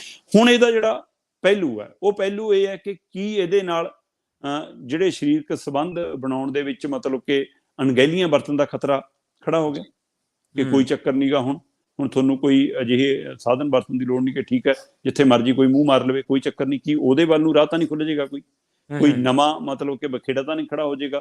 ਨਿਤ ਦਿਨ ਮਤਲਬ ਕਿ ਬੱਚਿਆਂ ਪ੍ਰਤੀ ਇਮੋਸ਼ਨ ਹੀ ਖਤਮ ਹੋ ਜਾਣ ਕਿ ਕੋਈ ਗੱਲ ਨਹੀਂ, ਮਤਲਬ ਕਿ ਜੇ ਹੋ ਗਿਆ ਤਾਂ ਸਾਫ਼ ਕਰਾਓ ਤੇ ਕਹਾਣੀ ਖਤਮ। ਦੂਸਰਾ, ਕੀ ਇਹਦੇ ਨਾਲ ਜਿਹੜੇ ਗੈਰ ਕਾਨੂੰਨੀ ਧੰਦਾ ਚਲਾਉਂਦੇ ਸੀ ਲੋਕ, ਚਾਹੇ ਉਹ ਸਕੈਨ ਕਰਨ ਵਾਲੇ, ਚਾਹੇ ਉਹ ਸਫਾਈ ਕਰਨ ਵਾਲੇ, ਪ੍ਰਾਈਵੇਟ ਹਸਪਤਾਲ, ਪ੍ਰਾਈਵੇਟ ਕਲੀਨਿਕ, ਡਾਕਟਰਾਂ ਦੇ ਘਰੇ, ਨਰਸਾਂ ਦੇ ਘਰੇ, ਉਹ ਟੈਸਟ ਦੇ ਬਾਹਰ ਮੋਟਾ ਲਿਖ ਕੇ ਵੀ ਇੱਥੇ ਮੁੰਡੇ ਕੁੜੀ ਦੀ ਜਾਂਚ ਨਹੀਂ ਹੁੰਦੀ, ਉਹਦੇ ਬਾਵਜੂਦ ਉੱਥੇ ਜਾਂਚ ਹੁੰਦੀ ਸੀ, ਕੀ ਉਹਨਾਂ ਚੀਜ਼ਾਂ ਨੂੰ ਠੱਲ ਪੈ ਜਾਏਗੀ? ਕੀ ਇਹਦਾ ਉਹ ਪੋਜ਼ਿਟਿਵ ਅਸਰ ਹੋ ਸਕਦਾ ਕਿ ਜੇਕਰ ਗਰਭਪਾਤ ਨੂੰ ਦੇਸ਼ ਭਰ 'ਚ ਮਾਨਤਾ ਮਿਲਦੀ ਹੈ, ਇਹਦਾ ਮਤਲਬ ਸਰਕਾਰੀ ਹਸਪਤਾਲ ਦੇ ਵਿੱਚ ਗਰਭਪਾਤ ਨਾਰਮਲ ਤਰੀਕੇ ਨਾਲ ਹੋਏਗਾ, ਪਰਚੀ ਕਟਾ ਕੇ ਹੋਏਗਾ, ਸਰਕਾਰੀ ਹਸਪਤਾਲ ਦੇ ਡਾਕਟਰ ਦੇ ਲਿਖਣ ਤੇ ਹੋਏਗਾ, ਤੇ ਉਹਦੇ ਨਾਲ ਕੀ ਜਿਹੜੇ ਪ੍ਰਾਈਵੇਟ ਲੁੱਟ ਦੇ ਧੰਦੇ ਚੱਲਦੇ ਨੇ ਉਹਦੀ ਆੜ ਦੇ ਵਿੱਚ ਕੀ ਉਹਨਾਂ ਤੇ ਰੋਕ ਲੱਗੇਗੀ? ਸੋ ਇੱਕ ਪਾਸੇ ਚੁਣੌਤੀ ਖੜੀ ਕਿ ਕਿਤੇ ਇਹਦੇ ਨਾਲ ਮਤਲਬ ਕਿ ਬੱਚਿਆਂ ਦਾ ਕਤਲ ਦਾ ਮਾਮਲਾ ਨਾ ਕਿਤੇ ਵੱਧ ਜਾਵੇ, ਗਰਭਪਾਤ ਕਰਾਉਣ ਦੀ ਗਿਣਤੀ ਨਾ ਵੱਧ ਜਾਵੇ। ਇੱਕ ਪਾਸੇ ਇਹ ਖਤਰਾ ਖੜਾ, ਦੂਸਰੇ ਪਾਸੇ ਇਹ ਵੀ ਲੱਗਦਾ ਕਿ ਇਹਦੇ ਨਾਲ ਹੋ ਸਕਦਾ ਗੈਰ ਕਾਨੂੰਨੀ ਜਿਹੜੇ ਗਰਭਪਾਤ ਹੁੰਦੇ ਨੇ ਉਹਦੇ ਉੱਤੇ ਰੋਕ ਲੱਗ ਜਾਵੇ ਤੇ ਉਹਨਾਂ ਦੀਆਂ ਦੁਕਾਨਦਾਰੀਆਂ ਬੰਦ ਹੋ ਜਾਣ, ਲੁੱਟ ਦੀਆਂ ਦੁਕਾਨਾਂ। ਦੋ ਪਹਿਲੂ ਖੜੇ ਨੇ, ਪਰ ਇਹ ਸਾਰਿਆਂ ਦੇ ਵਿੱਚ ਸਵਾਲ ਔਰਤ ਦੇ ਉੱਤੇ ਹੀ ਆਏਗਾ ਮੁੜ ਕੇ ਕਿ ਔਰਤ ਦੇ ਲਈ ਮਤਲਬ ਕਿ ਇਸ ਨੂੰ ਕਿਵੇਂ, ਕਿਉਂਕਿ ਔਰਤ ਦੀਆਂ ਸੰਵੇਦਨਾਵਾਂ ਨਾਲ, ਔਰਤ ਦੀਆਂ ਭਾਵਨਾਵਾਂ ਨਾਲ ਜੇਕਰ ਇਹ 'ਚ ਖਿਲਵਾੜ ਹੋਇਆ ਤਾਂ ਉਹ ਫਿਕਰਮੰਦੀ ਵੀ ਖੜੀ ਆ। ਤੇ ਇੱਕ ਪਾਸੇ ਔਰਤ ਨੂੰ ਅਧਿਕਾਰ ਦੇਣ ਦਾ ਹਵਾਲਾ ਦੇ ਕੇ ਫੈਸਲਾ ਲਿਆ ਗਿਆ, ਦੂਏ ਪਾਸੇ ਔਰਤ ਨੂੰ ਇਹ ਇਸੇ ਅਧਿਕਾਰ ਦੇ ਹਵਾਲੇ ਨਾਲ ਕਿ ਕੋਈ ਨਾ, ਹੁਣ ਕੀ ਹੁੰਦਾ, ਜੇ ਲੋੜ ਹੋ, ਜੇ ਠਹਿਰ ਵੀ ਗਿਆ ਤਾਂ ਆਪਾਂ ਗਰਭਪਾਤ ਕਰਾ ਲਾਂਗੇ। ਮਤਲਬ ਇਸ ਹਵਾਲੇ ਨਾਲ ਕਿਤੇ ਉਹਦਾ ਸ਼ੋਸ਼ਣ ਨਾ ਵੱਧ ਜਾਵੇ, ਇਹ ਵੀ ਫਿਕਰਮੰਦੀ ਖੜੀ ਹੈ। ਸ਼ਰਮਾ ਜੀ, ਤੁਸੀਂ ਆਪਣੀ ਹੈਲਥ ਵਿਵਸਥਾ ਦਾ ਜ਼ਿਕਰ ਕੀਤਾ ਆਪਣੀ ਗੱਲਬਾਤ ਦੇ ਵਿੱਚ, ਆਪਣੇ ਤਬਸਰੇ ਦੇ ਵਿੱਚ ਸਾਡੀ ਸਿਹਤ ਸਮੱਸਿਆਵਾਂ, ਸਿਹਤ ਦਾ ਵੀ ਜ਼ਿਕਰ ਕੀਤਾ, ਵਿੱਚ ਡਾਕਟਰਾਂ ਦਾ ਜ਼ਿਕਰ ਕੀਤਾ। ਅਗਲੀ ਖਬਰ ਵੀ ਸਾਡੀਆਂ ਜਨਤਕ ਸਿਹਤ ਸਮੱਸਿਆਵਾਂ ਦਾ ਜਿਹੜਾ ਪਰਦਾ ਫਾਸ਼ ਕਰਨ ਵਾਲੀ ਹੈ। ਪਠਾਨਕੋਟ ਦੇ ਹਸਪਤਾਲ ਦੇ ਫਰਸ਼ ਤੇ ਇੱਕ ਬੀਬੀ ਨੂੰ ਬੱਚੇ ਨੂੰ ਜਨਮ ਦੇਣਾ ਪਿਆ। ਉਹਨੂੰ ਸਟ੍ਰੈਚਰ ਵੀ ਉੱਥੇ ਨਹੀਂ ਮਿਲਿਆ। ਮੰਜਾ ਬੈੱਡ ਤਾਂ ਜਿਹੜਾ ਬਹੁਤ ਦੂਰ ਦੀ ਗੱਲ। ਪ੍ਰਵੀਨ ਜੀ, ਇਹ ਤੋਂ ਮਾੜੀ ਹੋਰ ਗੱਲ ਕੋਈ ਨਹੀਂ ਹੋ ਸਕਦੀ ਕਿ ਅਸੀਂ ਉਹਨੂੰ ਜਗ ਜਨਨੀ ਦਾ ਨਾਂ, ਮਾਤਾ ਦਾ ਨਾਂ, ਹੈ ਨਾ, ਅਸੀਂ ਔਰਤ ਨੂੰ ਮਤਲਬ ਕਿ ਕਹਿੰਦੇ ਆ ਕਿ ਰਾਜੇ ਮਹਾਰਾਜੇ ਵੀ, ਹੈ ਨਾ, ਸੋ ਕਿਉਂ ਮੰਦਾ ਆਖੀਏ ਜਿਤ ਜੰਮੇ ਰਾਜਾਨ। ਸੋ ਅਸੀਂ ਉਸ ਹਵਾਲੇ ਜਿਹੜੀ ਮਾਨਤਾ ਦਿੰਦੇ ਆ, ਔਰ ਉਸ ਤੋਂ ਬਾਅਦ ਰੱਬ ਤੋਂ ਬਾਅਦ ਜੇਕਰ ਧਰਤੀ ਤੇ ਕਿਸੇ ਨੂੰ ਸਤਿਕਾਰ ਮਿਲਦਾ ਤਾਂ ਉਹ ਡਾਕਟਰ ਜਾਤ ਨੂੰ ਮਿਲਦਾ ਜੀ ਕਿ ਭਾਈ ਇਹ ਤਾਂ ਰੱਬ ਦਾ ਰੂਪ ਨੇ, ਮਰੇ ਹੋਏ ਬੰਦੇ 'ਚ ਵੀ ਜਾਨ ਪਾ ਦਿੰਦੇ ਨੇ, ਜਾਨ ਬਚਾ ਦਿੰਦੇ ਨੇ ਨਵਾਂ ਜਨਮ ਦੇਣ 'ਚ। ਤੋ ਇਹ ਜਦ ਤੋਂ ਇਹ ਤਕਨੀਕ ਦਾ ਵਾਧਾ ਹੋਇਆ ਕਿ ਹਸਪਤਾਲਾਂ 'ਚ ਡਿਲੀਵਰੀਆਂ ਹੋਣ ਲੱਗੀਆਂ, ਤਦ ਤੋਂ ਮੌਤ ਦੇ ਅੰਕੜੇ ਬਹੁਤ ਘਟੇ ਨੇ ਬੱਚਿਆਂ ਦੀ, ਮਤਲਬ ਕਿ ਪਹਿਲੇ ਪੜਾਅ 'ਚ ਮੌਤ ਦਾ। ਪਰ ਇਸ ਕੱਲ ਦੇ ਦ੍ਰਿਸ਼ ਨੇ ਮਤਲਬ ਕਿ ਸਖਤ ਤੋਂ ਸਖਤ, ਜਿਹੜਾ ਕਹਿੰਦਾ ਕਿ ਮੈਂ ਪੱਥਰ ਦੇ ਲਾਂ ਮੇਰਾ ਮਨ ਨਹੀਂ ਪਿੰਗਲਦਾ, ਉਹਦੀਆਂ ਵੀ ਅੱਖਾਂ ਭਰ ਆਈਆਂ ਹੋਣਗੀਆਂ ਜਦੋਂ ਉਹ ਵੀਡੀਓ ਕਲਿੱਪ ਦੇਖਿਆ ਕਿ ਰਿਸੈਪਸ਼ਨ ਦੇ ਉੱਤੇ ਇੱਕ ਔਰਤ ਲੇਟੀ ਹੋਈ ਆ ਤੇ ਬੱਚਾ ਫਰਸ਼ ਤੇ ਜਨਮ ਲੈ ਰਿਹਾ, ਤੇ ਉਹ ਚੀਕ ਰਹੇ ਨੇ ਲੋਕ, ਉੱਥੇ ਔਰਤਾਂ ਚੀਕ ਰਹੀਆਂ ਨੇ, ਉਹਦਾ ਘਰ ਵਾਲਾ ਚੀਕਦਾ ਚੀਕਦਾ ਕਹਿੰਦਾ ਰਿਹਾ ਕਿ ਮੈਂ ਬਾਰ-ਬਾਰ ਇਹਨੂੰ ਬੇਨਤੀ ਕਰਦਾ ਰਿਹਾ ਕਿ ਉਹਦਾ ਬੁਰਾ ਹਾਲ ਆ, ਉਹਦੇ ਲੇਬਰ ਪੇਨ ਹੋ ਰਹੀ ਹੈ, ਤੇ ਪਰ ਡਾਕਟਰਾਂ ਨੇ ਨਹੀਂ ਜੀ। ਬਾਅਦ ਚੋਂ ਡਾਕਟਰਾਂ ਦਾ ਹਵਾਲਾ ਕੀ ਸੀ ਕਿ ਅਸੀਂ ਨੂੰ ਕਿਹਾ ਸੀ ਅਲਟਰਾਸਾਊਂਡ ਕਰਾ ਲਿਆ, ਆਪਣੀਆਂ ਪਰਚੀਆਂ ਲਿਆ, ਆਪਣੀ ਲਿਆ, ਤੇ ਪਤਾ ਲੱਗ ਰਿਹਾ ਸੀ ਕਿ ਉਹਨੂੰ ਉਸ ਹਾਲਤ ਦੇ ਵਿੱਚ ਉੱਥੋਂ ਕਹਿੰਦਾ ਸੀ ਕਿ ਲੈ ਜਾ, ਇਹਨੂੰ ਰੈਫਰ ਕਰ ਦਿੰਦੇ ਹਾਂ ਅਸੀਂ, ਬਿਨਾਂ ਕਾਗਜ਼ ਲਿਖਿਆ, ਬਿਨਾਂ ਕੋਈ ਪਤਾ ਲਿਖਿਆ, ਕਹਿੰਦਾ ਰੈਫਰ। ਜਦੋਂ ਹਾਲਤ ਪਤਾ, ਮਤਲਬ ਕਿ ਇਸ ਮਾਮਲੇ ਦੇ ਵਿੱਚ ਜ਼ਿਆਦਾਤਰ ਅਟੈਂਡ ਕਰਨ ਵਾਲੇ ਡਾਕਟਰ ਜਿਹੜੇ ਹੁੰਦੇ ਨੇ ਉਹ ਲੇਡੀ ਡਾਕਟਰ ਹੁੰਦੇ ਨੇ, ਨਰਸਾਂ ਜ਼ਿਆਦਾਤਰ ਹਸਪਤਾਲ ਦੇ ਵਿੱਚ ਔਰਤਾਂ ਹੁੰਦੀਆਂ ਨੇ, ਤੇ ਕੀ ਉਹ ਵੀ ਉਹ ਪੀੜ ਨਹੀਂ ਮਹਿਸੂਸ ਕਰ ਪਾਈਆਂ, ਉਹ ਵੀ ਉਹਦਾ ਦਰਦ ਨਹੀਂ ਮਹਿਸੂਸ ਕਰ ਪਾਈਆਂ। ਚੈੱਕ ਕਰਨਾ ਵੀ ਮੁਨਾਸਬ ਨਹੀਂ ਸਮਝਿਆ ਗਿਆ ਕਿ ਹਾਂ ਇਸ ਮੌਕੇ ਬੱਚਾ ਕਿਸ ਸਥਿਤੀ ਦੇ ਵਿੱਚ ਹੈ, ਕੀ ਉਹਨੂੰ ਹੋ ਸਕਦਾ ਕੀ ਬੱਚਾ ਨਹੀਂ ਹੋਣ ਵਾਲਾ ਅਜੇ, ਕਿ ਉਹ ਵੀ ਮੁਨਾਸਿਬ ਨਹੀਂ ਸਮਝਿਆ। ਚਲੋ, ਉਸ ਤੋਂ ਵੀ ਹੱਦ ਉਹ ਤੋਂ ਜ਼ਿਆਦਾ ਇਹ ਸੀਗੀ ਕਿ ਜਦੋਂ ਬੱਚੇ ਨੇ ਫਰਸ਼ ਤੇ ਜਨਮ ਲੈ ਲਿਆ ਔਰ ਲੋਕਾਂ ਨੇ ਉੱਥੇ ਹੰਗਾਮਾ ਕੀਤਾ, ਰੌਲਾ ਪਿਆ, ਉਸ ਤੋਂ ਬਾਅਦ ਡਾਕਟਰ ਉਹਨੂੰ ਲੈ ਕੇ ਗਏ, ਤਦ ਉਹਦੀ ਕਲਿੱਪ ਉਹ ਸਾਹਮਣੇ ਆ ਸਾਰਿਆਂ ਦੇ ਕਿ ਉਹਦੇ ਪੈਰਾਂ ਦੇ ਨਿਸ਼ਾਨ ਲਹੂ ਨਾਲ ਲਿਬੜੇ ਹੋਏ, ਉਸ ਰਿਸੈਪਸ਼ਨ ਤੋਂ ਲੈ ਕੇ ਉਹ ਵਾਰਡ ਤੱਕ ਦੇ ਪੈਰਾਂ ਦੇ ਨਿਸ਼ਾਨ ਨੇ। ਇਹਦਾ ਮਤਲਬ ਸਟ੍ਰੈਚਰ ਤੇ ਵੀ ਉਸ ਔਰਤ ਨੂੰ ਨਹੀਂ ਲਿਜਾਇਆ ਗਿਆ, ਉਸ ਹਾਲਤ ਦੇ ਵਿੱਚ ਵੀ ਉਹਨੂੰ ਪੈਦਲ ਤੋਰ ਕੇ ਅੰਦਰ ਲੈ ਕੇ ਗਏ। ਇਹ ਤੋਂ ਮਤਲਬ ਕਿ ਮੰਦਭਾਗੀ ਗੱਲ ਕੀ ਹੋ ਸਕਦੀ ਆ ਜੀ। ਕੋਤਾਹੀ ਮੌਕੇ ਦੀ ਹੁੰਦੀ ਆ, ਸਵਾਲ ਸਰਕਾਰ ਤੇ ਉੱਠਣਾ ਜਾਇਜ਼ ਆ, ਸਵਾਲ ਸਰਕਾਰ ਤੇ ਆਉਣਾ ਜਾਇਜ਼ ਆ, ਪਰ ਪਹਿਲੀ ਸੰਵੇਦਨਾ ਮੌਕੇ ਤੇ ਆ। ਸਰਕਾਰ ਹਰ ਥਾਂ ਨਹੀਂ ਬੈਠ ਸਕਦੀ, ਮੰਤਰੀ ਹਰ ਥਾਂ ਨਹੀਂ ਬੈਠ ਸਕਦੇ, ਪਰ ਸਰਕਾਰੀ ਹੁਕਮ ਤਾਂ ਕੰਮ ਕਰਦੇ ਆ ਨਾ। ਸੋ ਜਿਹੜੇ ਕਹਿੰਦੇ ਸਿਹਤ ਸਾਡੀ ਪਹਿਲੀ ਪ੍ਰਾਇੋਰਟੀ ਹੈ, ਸਿਹਤ ਤਾਂ ਸਾਡੇ ਕੋਲ ਮਾਡਲ ਹੈ ਦਿੱਲੀ ਵਾਲਾ, ਸਿਹਤ ਦੇ ਮਾਮਲੇ 'ਚ ਹੁਣ ਕੋਤਾਹੀ ਹੋਊਗੀ ਨਹੀਂ, ਤੇ ਘੱਟੋ ਘੱਟ ਉਹ ਆਪਣੇ ਡਾਕਟਰਾਂ ਨੂੰ, ਆਪਣੇ ਨਰਸਾਂ ਨੂੰ ਪਾਠ ਤਾਂ ਪੜ੍ਹਾ ਲੈਂਦੇ। ਤੇ ਹੁਣ ਜੋੜੇ ਮਾਜਰਾ ਸਾਹਿਬ ਸਾਹਮਣੇ ਆ ਜਾਣ ਕਿ ਭਾਈ ਜੇਕਰ ਉਹ ਗੰਦੇ ਬੈੱਡ ਦੇ ਉੱਤੇ BC ਦੀਆਂ ਕੋਤਾਹੀਆਂ ਕਾਰਨ ਸਾਨੂੰ ਉਹ BC ਨੂੰ ਭਜਾਉਣਾ ਪਿਆ, ਤਾਂ ਗਲਤ ਪ੍ਰਬੰਧਾਂ ਕਰਕੇ ਮੈਂ ਅਸਤੀਫਾ ਦਿੰਦਾ। ਜੇ ਭਾਰਤ ਦੇ ਵਿੱਚ ਰੇਲ ਮੰਤਰੀ ਉਹ ਰੇਲ 'ਚ ਸਵਾਰ ਤਾਂ ਨਹੀਂ ਸੀ ਨਾ, ਉਹ ਰੇਲ ਗੱਡੀ ਚਲਾ ਤਾਂ ਨਹੀਂ ਰਿਹਾ ਸੀ ਨਾ, ਜੇਕਰ ਉਹ ਰੇਲ ਹਾਦਸੇ ਤੋਂ ਇਹ ਕਹਿੰਦਾ ਕਿ ਮੇਰੀ ਜ਼ਿੰਮੇਵਾਰੀ ਹੈ ਜੇਕਰ ਰੇਲ ਹਾਦਸਾ ਹੋਇਆ ਤੇ ਮੈਂ ਅਸਤੀਫਾ ਦਿੰਦਾ, ਫਿਰ ਜੋੜੇ ਮਾਜਰਾ ਆਵੇ ਸਾਹਮਣੇ ਕਿ ਮੈਂ ਪ੍ਰਵਾਨ ਕਰਦਾ ਕਿ ਮੇਰੇ ਸਿਸਟਮ 'ਚ ਖਾਮੀਆਂ, ਮੈਂ ਡਾਕਟਰਾਂ ਨੂੰ ਸਮਝਾ ਨਹੀਂ ਸਕਿਆ, ਮੈਂ ਉਹਨਾਂ ਨੂੰ ਉਹਦੇ ਲਈ ਤਿਆਰ ਨਹੀਂ ਕਰ ਸਕਿਆ, ਸਾਡੇ ਹਸਪਤਾਲ ਉਸ ਆਣ ਦੇ ਅਜੇ ਨਹੀਂ ਬਣੇ। ਚਾਹੇ ਪਿਛਲੀਆਂ ਸਰਕਾਰਾਂ ਦੇ ਨਲਾਇਕੀ ਗੱਲ ਪਾਓ, ਕੁਛ ਪਾਓ, ਪਰ ਮੰਤਰੀ ਸਾਹਿਬ ਆ ਕੇ ਸਾਹਮਣੇ ਲੈਣ ਜ਼ਿੰਮੇਵਾਰੀ, ਦੇਣ ਅਸਤੀਫਾ। ਸੋ ਇਸ ਲਈ ਇੱਥੇ ਉਹਨਾਂ ਡਾਕਟਰਾਂ ਦੇ ਉੱਤੇ ਵੀ, ਉਹਨਾਂ ਨਰਸਾਂ ਦੇ ਉੱਤੇ ਵੀ, ਹਸਪਤਾਲ ਦੇ ਉੱਤੇ ਵੀ, ਹਸਪਤਾਲ ਦੇ ਮੁਖੀ ਦੇ ਉੱਤੇ ਵੀ ਕਾਰਵਾਈ ਹੋਣੀ ਚਾਹੀਦੀ ਆ, ਤੇ ਉਹਦੇ ਨਾਲ ਨਾਲ ਸਿਹਤ ਮੰਤਰੀ ਨੂੰ ਵੀ ਆਪਣੀ ਜ਼ਿੰਮੇਵਾਰੀ ਲੈਣੀ ਪੈਣੀ ਹੈ, ਔਰ ਕਿਤੇ ਨਾ ਕਿਤੇ ਡਾਕਟਰਾਂ ਨੂੰ ਵੀ ਆਪਣੀ ਸਮਝਣਾ ਪੈਣਾ ਕਿ ਭਾਈ ਤੁਹਾਨੂੰ ਤਨਖਾਹ, ਤੁਹਾਨੂੰ ਭੱਤੇ, ਸਾਰਾ ਕੁਝ ਮਰੀਜ਼ਾਂ ਨੂੰ ਸੰਭਾਲਣ ਦੇ ਮਿਲਦੇ ਨੇ। ਇਹ ਨਹੀਂਗਾ ਕਿ ਕੋਈ VIP ਆ ਜਾਵੇ ਤਾਂ ਹੀ ਤੁਸੀਂ ਅੱਗੇ ਫੁੱਲਾਂ ਦੇ ਗੁਲਦਸਤੇ ਲੈ ਕੇ ਖੜਨੇ ਆ। ਜੇਕਰ ਮਰੀਜ਼ ਨੂੰ ਹੱਸ ਕੇ ਮਿਲੋ, ਪਿਆਰ ਨਾਲ ਮਿਲੋ, ਅੱਧਾ ਰੋਗ ਉਹਦਾ ਦਰਦ ਘਟ ਜਾਂਦਾ ਜੀ। ਤੇ ਇਹੋ ਜਿਹੇ ਮਾਮਲੇ 'ਚ ਜਦੋਂ ਬੱਚਾ ਜਨਮ ਲੈਣ ਵਾਲੀ ਸਥਿਤੀ ਹੋਵੇ ਤਦ ਤਾਂ ਉਹਦੀ ਪੀੜ ਹੀ ਤੁਹਾਨੂੰ ਮਹਿਸੂਸ ਕਰਨੀ ਮਤਲਬ ਕਿ ਬਹੁਤ ਲਾਜ਼ਮੀ ਹੋ ਜਾਂਦੀ ਹੈ। ਪਰ ਇਸ ਮਾਮਲੇ 'ਚ ਮੈਨੂੰ ਲੱਗਦਾ ਕਿਸੇ ਨੇ ਉਹ ਮਹਿਸੂਸ ਨਹੀਂ ਕੀਤਾ, ਔਰ ਇਹ ਪੰਜਾਬ ਦੇ ਸਿਹਤ ਮਹਿਕਮੇ ਦਾ, ਸਿਹਤ ਵਿਭਾਗ ਦਾ ਜਨਾਜ਼ਾ ਹੈ ਜਿਹੜਾ ਉੱਥੇ ਪਠਾਨਕੋਟ ਦੇ ਹਸਪਤਾਲ ਦੇ ਵਿੱਚ ਨਿਕਲਿਆ ਹੈ। ਇਸ ਦੇ ਉੱਤੇ ਸਖਤ ਕਾਰਵਾਈ ਦੀ ਵੀ ਲੋੜ ਹੈ, ਇਸ ਦੇ ਉੱਤੇ ਐਕਸ਼ਨ ਲੈਣ ਦੀ ਵੀ ਲੋੜ ਹੈ, ਔਰ ਬਾਕੀ ਹਸਪਤਾਲ ਦੇ ਡਾਕਟਰਾਂ ਨੂੰ ਬੁਲਾ ਕੇ ਕੋਈ ਸੈਮੀਨਾਰ, ਕੋਈ ਟ੍ਰੀਟਮੈਂਟ, ਕੋਈ ਸਲਾਹ, ਕੋਈ ਅਕਲ, ਜੇਕਰ ਉਹਨਾਂ ਦੇ ਬੋਝ ਆ ਬੋਝ ਘਟਾਓ, ਜੇਕਰ ਉਹਨਾਂ ਕਿਸੇ ਸਾਧਨਾਂ ਦੀ ਲੋੜ ਆ ਸਾਧਨ ਦਿਓ, ਪਰ ਸੰਵੇਦਨਾ ਨਾ ਮੁੱਲ ਖਰੀਦੀ ਜਾ ਸਕਦੀ ਆ, ਨਾ ਸੰਵੇਦਨਾ ਭਰੀ ਜਾ ਸਕਦੀ ਆ। ਇਹ ਖੁਦ ਦੇ ਅੰਦਰ ਮਾਨਵਤਾ ਦਾ ਦਰਦ ਹੋਣਾ ਚਾਹੀਦਾ, ਜੇਕਰ ਇਹ ਦਰਦ ਹੁੰਦਾ ਤਾਂ ਉਹ ਘਟਨਾ ਨਾ ਵਾਪਰਦੀ। ਉਹਦੇ ਲਈ ਜੋੜੇ ਮਾਜਰੇ ਤੋਂ ਲੈ ਕੇ SMO ਤੱਕ, SMO ਤੋਂ ਲੈ ਕੇ ਡਾਕਟਰ ਤੱਕ, ਡਾਕਟਰ ਤੋਂ ਲੈ ਕੇ ਸਟਾਫ ਨਰਸ ਤੱਕ, ਸਾਰਿਆਂ ਦੇ ਉੱਤੇ ਕਾਰਵਾਈ ਹੋਣੀ ਲਾਜ਼ਮੀ ਹੈ। ਅਗਲੀ ਖਬਰ ਦੇ ਵੱਲ ਵਧੀਏ ਜੀ। ਬਿਲਕੁਲ ਇਹ ਤਾਂ ਤੁਹਾਡੀ ਗੱਲ ਸਹੀ ਹੈ ਕਿ ਸਾਡੀਆਂ ਸਿਹਤ ਸਮੱਸਿਆਵਾਂ ਦਾ ਜਲੂਸ ਨਿਕਲਿਆ ਪਿਆ ਤੇ ਨਾਲ-ਨਾਲ ਕਈ ਗੈਰ ਜ਼ਿੰਮੇਵਾਰਾਨਾ ਲੋਕ ਵੀ ਇਹਨਾਂ ਸਿਹਤ ਸਮੱਸਿਆਵਾਂ ਦੇ ਵਿੱਚ ਕੁਰਸੀਆਂ ਤੇ ਬੈਠੇ ਨੇ, ਜਿਹੜੇ ਆਪਣੀਆਂ ਡਿਊਟੀਆਂ ਤੋਂ ਵੀ ਮੁਨਕਰ ਹੋ ਸਕਦੇ ਨੇ। ਆਪਾਂ ਅਗਲੀ ਖਬਰ ਦੇ ਵੱਲ ਵਧੀਏ ਸ਼ਰਮਾ ਜੀ, ਤੇ ਗੱਲ ਕਰੀਏ ਕਾਂਗਰਸ ਦੀ। ਇੱਕ ਪਾਸੇ ਕਾਂਗਰਸ ਦੇ ਸਾਬਕਾ ਪ੍ਰਧਾਨ ਰਾਹੁਲ ਗਾਂਧੀ 150 ਦਿਨ ਦੀ ਲੰਬੀ ਭਾਰਤ ਜੋੜੋ ਯਾਤਰਾ ਤੇ ਹੈ, ਤੇ ਦੂਜੇ ਪਾਸੇ ਰਾਜਸਥਾਨ ਦੇ ਵਿੱਚ ਚੱਲ ਰਿਹਾ ਭਾਰਤ ਜੋੜੋ ਤੇ ਕਾਂਗਰਸ ਤੋੜੋ। ਗੁਜਰਾਤ ਤੇ ਹਿਮਾਚਲ ਪ੍ਰਦੇਸ਼ ਦੀਆਂ ਵਿਧਾਨ ਸਭਾ ਚੋਣਾਂ ਸਿਰ ਤੇ ਹੈ, ਪਰ ਹੁਣ ਦੱਸਦੇ ਆ ਵੀ ਜਿਹੜਾ ਹਿਮਾਚਲ ਪ੍ਰਦੇਸ਼ ਦਾ ਵਰਕਿੰਗ ਪ੍ਰਧਾਨ ਹੈ ਹਰਸ਼ ਮਹਾਜਨ, ਉਹ ਵੀ ਭਾਜਪਾ ਚਲਾ ਗਿਆ। ਇਦੋਂ ਪਹਿਲਾਂ ਗੋਆ ਦੇ 8 ਵਿਧਾਇਕ ਭਾਜਪਾ ਚਲੇ ਗਏ। ਅਸ਼ੋਕ ਗਹਿਲੋਤ ਨੂੰ ਪਾਰਟੀ ਪ੍ਰਧਾਨ ਬਣਾਉਣ ਦੀ ਤਿਆਰੀ ਹੋ ਰਹੀ ਸੀ, ਪਰ ਹਾਈ ਕਮਾਂਡ ਵੱਲੋਂ ਜਿਹੜੇ ਆਗੂ ਭੇਜੇ ਗਏ ਸੀ ਉਹ ਮੀਟਿੰਗ ਤੋਂ ਬਗਾਵਤ ਕਰਕੇ 90 ਵਿਧਾਇਕਾਂ ਨੇ 108 ਦੇ ਵਿੱਚੋਂ ਗਹਿਲੋਤ ਨੂੰ ਜਦੋਂ ਨਾਮਜ਼ਦ ਕੀਤੇ ਗਏ ਵਿਅਕਤੀ ਨੂੰ ਮੁੱਖ ਮੰਤਰੀ ਬਣਾਉਣ ਤੇ ਜ਼ੋਰ ਦਿੱਤਾ। ਉਹ ਕਹਿੰਦੇ ਪਾਇਲਟ ਬਣੀ ਨਹੀਂ ਜਾਣਾ ਅਸੀਂ। ਇਹ ਸਭ ਕਾਸੇ ਦੇ ਦਰਮਿਆਨ ਜੇਕਰ ਪੰਜਾਬ ਕਾਂਗਰਸ ਦਾ ਕਲੇਸ਼ ਚਲੋ ਛੱਡ ਵੀ ਦੇਈਏ ਇੱਕ ਵਾਰੀ, ਤਾਂ ਵੀ ਹੁਣ ਕਿਆ ਇਹ ਜਾ ਸਕਦਾ ਕਿ ਅਸੀਂ ਇਹ ਕਹਿ ਸਕਦੇ ਹਾਂ ਵੀ ਜਿਹੜੀ ਗੇਂਦ ਆ ਹੁਣ ਉਹ ਗਹਿਲੋਤ ਦੇ ਪਾਲੇ ਦੇ ਵਿੱਚੋਂ ਨਿਕਲ ਕੇ ਸਚਿਨ ਪਾਇਲਟ ਦੇ ਪਾਲੇ ਦੇ ਵਿੱਚ ਆ? ਪ੍ਰਵੀਨ ਜੀ, ਤੁਸੀਂ ਕਹਿ ਸਕਦੇ ਹੋ ਜੀ ਕਿ ਇਸ ਮੌਕੇ ਸਚਿਨ ਪਾਇਲਟ ਦੇ ਦੋਵੇਂ ਹੱਥਾਂ 'ਚ ਲੱਡੂ ਨੇ ਜੀ। ਇੱਕ ਪਾਸੇ ਕਾਂਗਰਸ ਉਹਨਾਂ ਨੂੰ ਪਲੋਸ ਰਹੀ ਆ ਜੀ ਕਿ ਜਿਵੇਂ ਤਿਵੇਂ ਆ 4 ਮਹੀਨੇ ਲੰਘਾ ਤੇ 2023 ਦੇ ਵਿੱਚ ਸਰਕਾਰ ਤੇਰੀ, ਜੀ ਮੁੱਖ ਮੰਤਰੀ ਤੂੰ। ਜੀ ਦੂਸਰੇ ਪਾਸੇ ਮੈਨੂੰ ਪਤਾ ਲੱਗ ਰਿਹਾ ਕਿ ਭਾਜਪਾ ਉਹਨਾਂ ਨੂੰ ਪੱਠੇ ਪਾ ਰਹੀ ਆ ਕਿ ਆਓ ਪਾਇਲਟ ਸਾਹਿਬ, ਸਾਡੇ ਵਾਲਾ ਜਹਾਜ਼ ਤੁਸੀਂ ਉਡਾਓ, ਅਗਲੀ ਵਾਰ ਤੁਹਾਨੂੰ ਮੂਹਰੇ ਲਾਉਨੇ ਆ, ਨੌਜਵਾਨ ਚਿਹਰਾ ਤੇ ਜੇ ਉਹ ਆ ਜਾ। ਜੇ ਕੇਂਦਰ ਦੀ ਰਾਜਨੀਤੀ ਚ ਆਉਣਾ ਉੱਥੇ ਲੈ ਜਾਾਂਗੇ, ਜੇ ਰਾਜਸਥਾਨ ਚ ਆਉਣਾ ਤਾਂ ਉੱਥੇ ਰੱਖਾਂਗੇ, ਅਗਲੀ ਵਾਰ ਸਾਡੀ ਸਰਕਾਰ ਬਣਵਾਓ। ਇਹ ਵੀ ਪਤਾ ਲੱਗ ਰਿਹਾ। ਪਰ ਗਿਣਤੀ ਦੇ ਹਿਸਾਬ ਨਾਲ ਅੱਜ ਦੇ ਟਾਈਮ 'ਚ ਅਸ਼ੋਕ ਗਹਿਲੋਤ ਕੋਲ ਐਮਐਲਏ ਵੱਧ ਨੇ ਜੀ। ਉਹਦੇ ਕੋਲ ਐਮਐਲਏ ਵੀ ਮਤਲਬ ਕਿ ਓਨੇ ਹੋਣ ਕਿ ਉਹ ਸਰਕਾਰ ਆਪਣੀ ਰੱਖ ਸਕਣ। ਉਹਦੇ ਬਾਵਜੂਦ ਵੀ ਉਹਨਾਂ ਨੂੰ ਸੋਨੀਆ ਗਾਂਧੀ ਤੋਂ ਮਾਫੀ ਮੰਗਣੀ ਪਈ। ਕੀ ਮਾਇਨੇ ਨੇ ਇਹਦੇ? ਜੀ ਜੀ। ਅਸ਼ੋਕ ਗਹਿਲੋਤ ਆਪਣੇ ਹੀ ਦਾਅ 'ਚ ਮੈਨੂੰ ਲੱਗਦਾ ਉਲਝ ਗਏ। ਉਹਨਾਂ ਨੂੰ ਲੱਗਦਾ ਸੀ ਕਿ ਮੈਂ ਪ੍ਰਧਾਨਗੀ ਵੀ ਸਾਂਭ ਲੂੰਗਾ ਤੇ ਆਪਣੇ ਹੀ ਬੰਦੇ ਨੂੰ ਮੁੱਖ ਮੰਤਰੀ ਵੀ ਰੱਖ ਲੂੰਗਾ। ਜੇ ਮੈਨੂੰ ਮੁੱਖ ਮੰਤਰੀ ਤੋਂ ਹਟਾਉਣਗੇ, ਜੇ ਇੱਕ ਬੰਦਾ ਇੱਕ ਅਹੁਦੇ ਵਾਲਾ ਫਾਰਮੂਲਾ ਨਾ ਕੱਢੇ, ਫਿਰ ਮੈਂ 2 ਅਹੁਦਿਆਂ ਤੇ ਰਹਿ ਲੂੰਗਾ ਤੇ ਅਗਲੀ ਵਾਰ ਲਈ ਕਹਿ ਦੂੰਗਾ ਕਿ ਅਗਲੀ ਵਾਰ ਦੇਖ ਲਾਂਗੇ ਜਿਹਨੂੰ ਬਣਾਉਣਾ, ਕਿ ਫਿਲਹਾਲ ਮੇਰਾ ਚੱਲੇ। ਜੇ ਨਹੀਂ ਚੱਲਿਆ ਤਾਂ ਮੈਂ ਫਿਰ ਕਿਸੇ ਆਪਣੇ ਬੰਦੇ ਨੂੰ ਬਣਾ ਲੂੰਗਾ।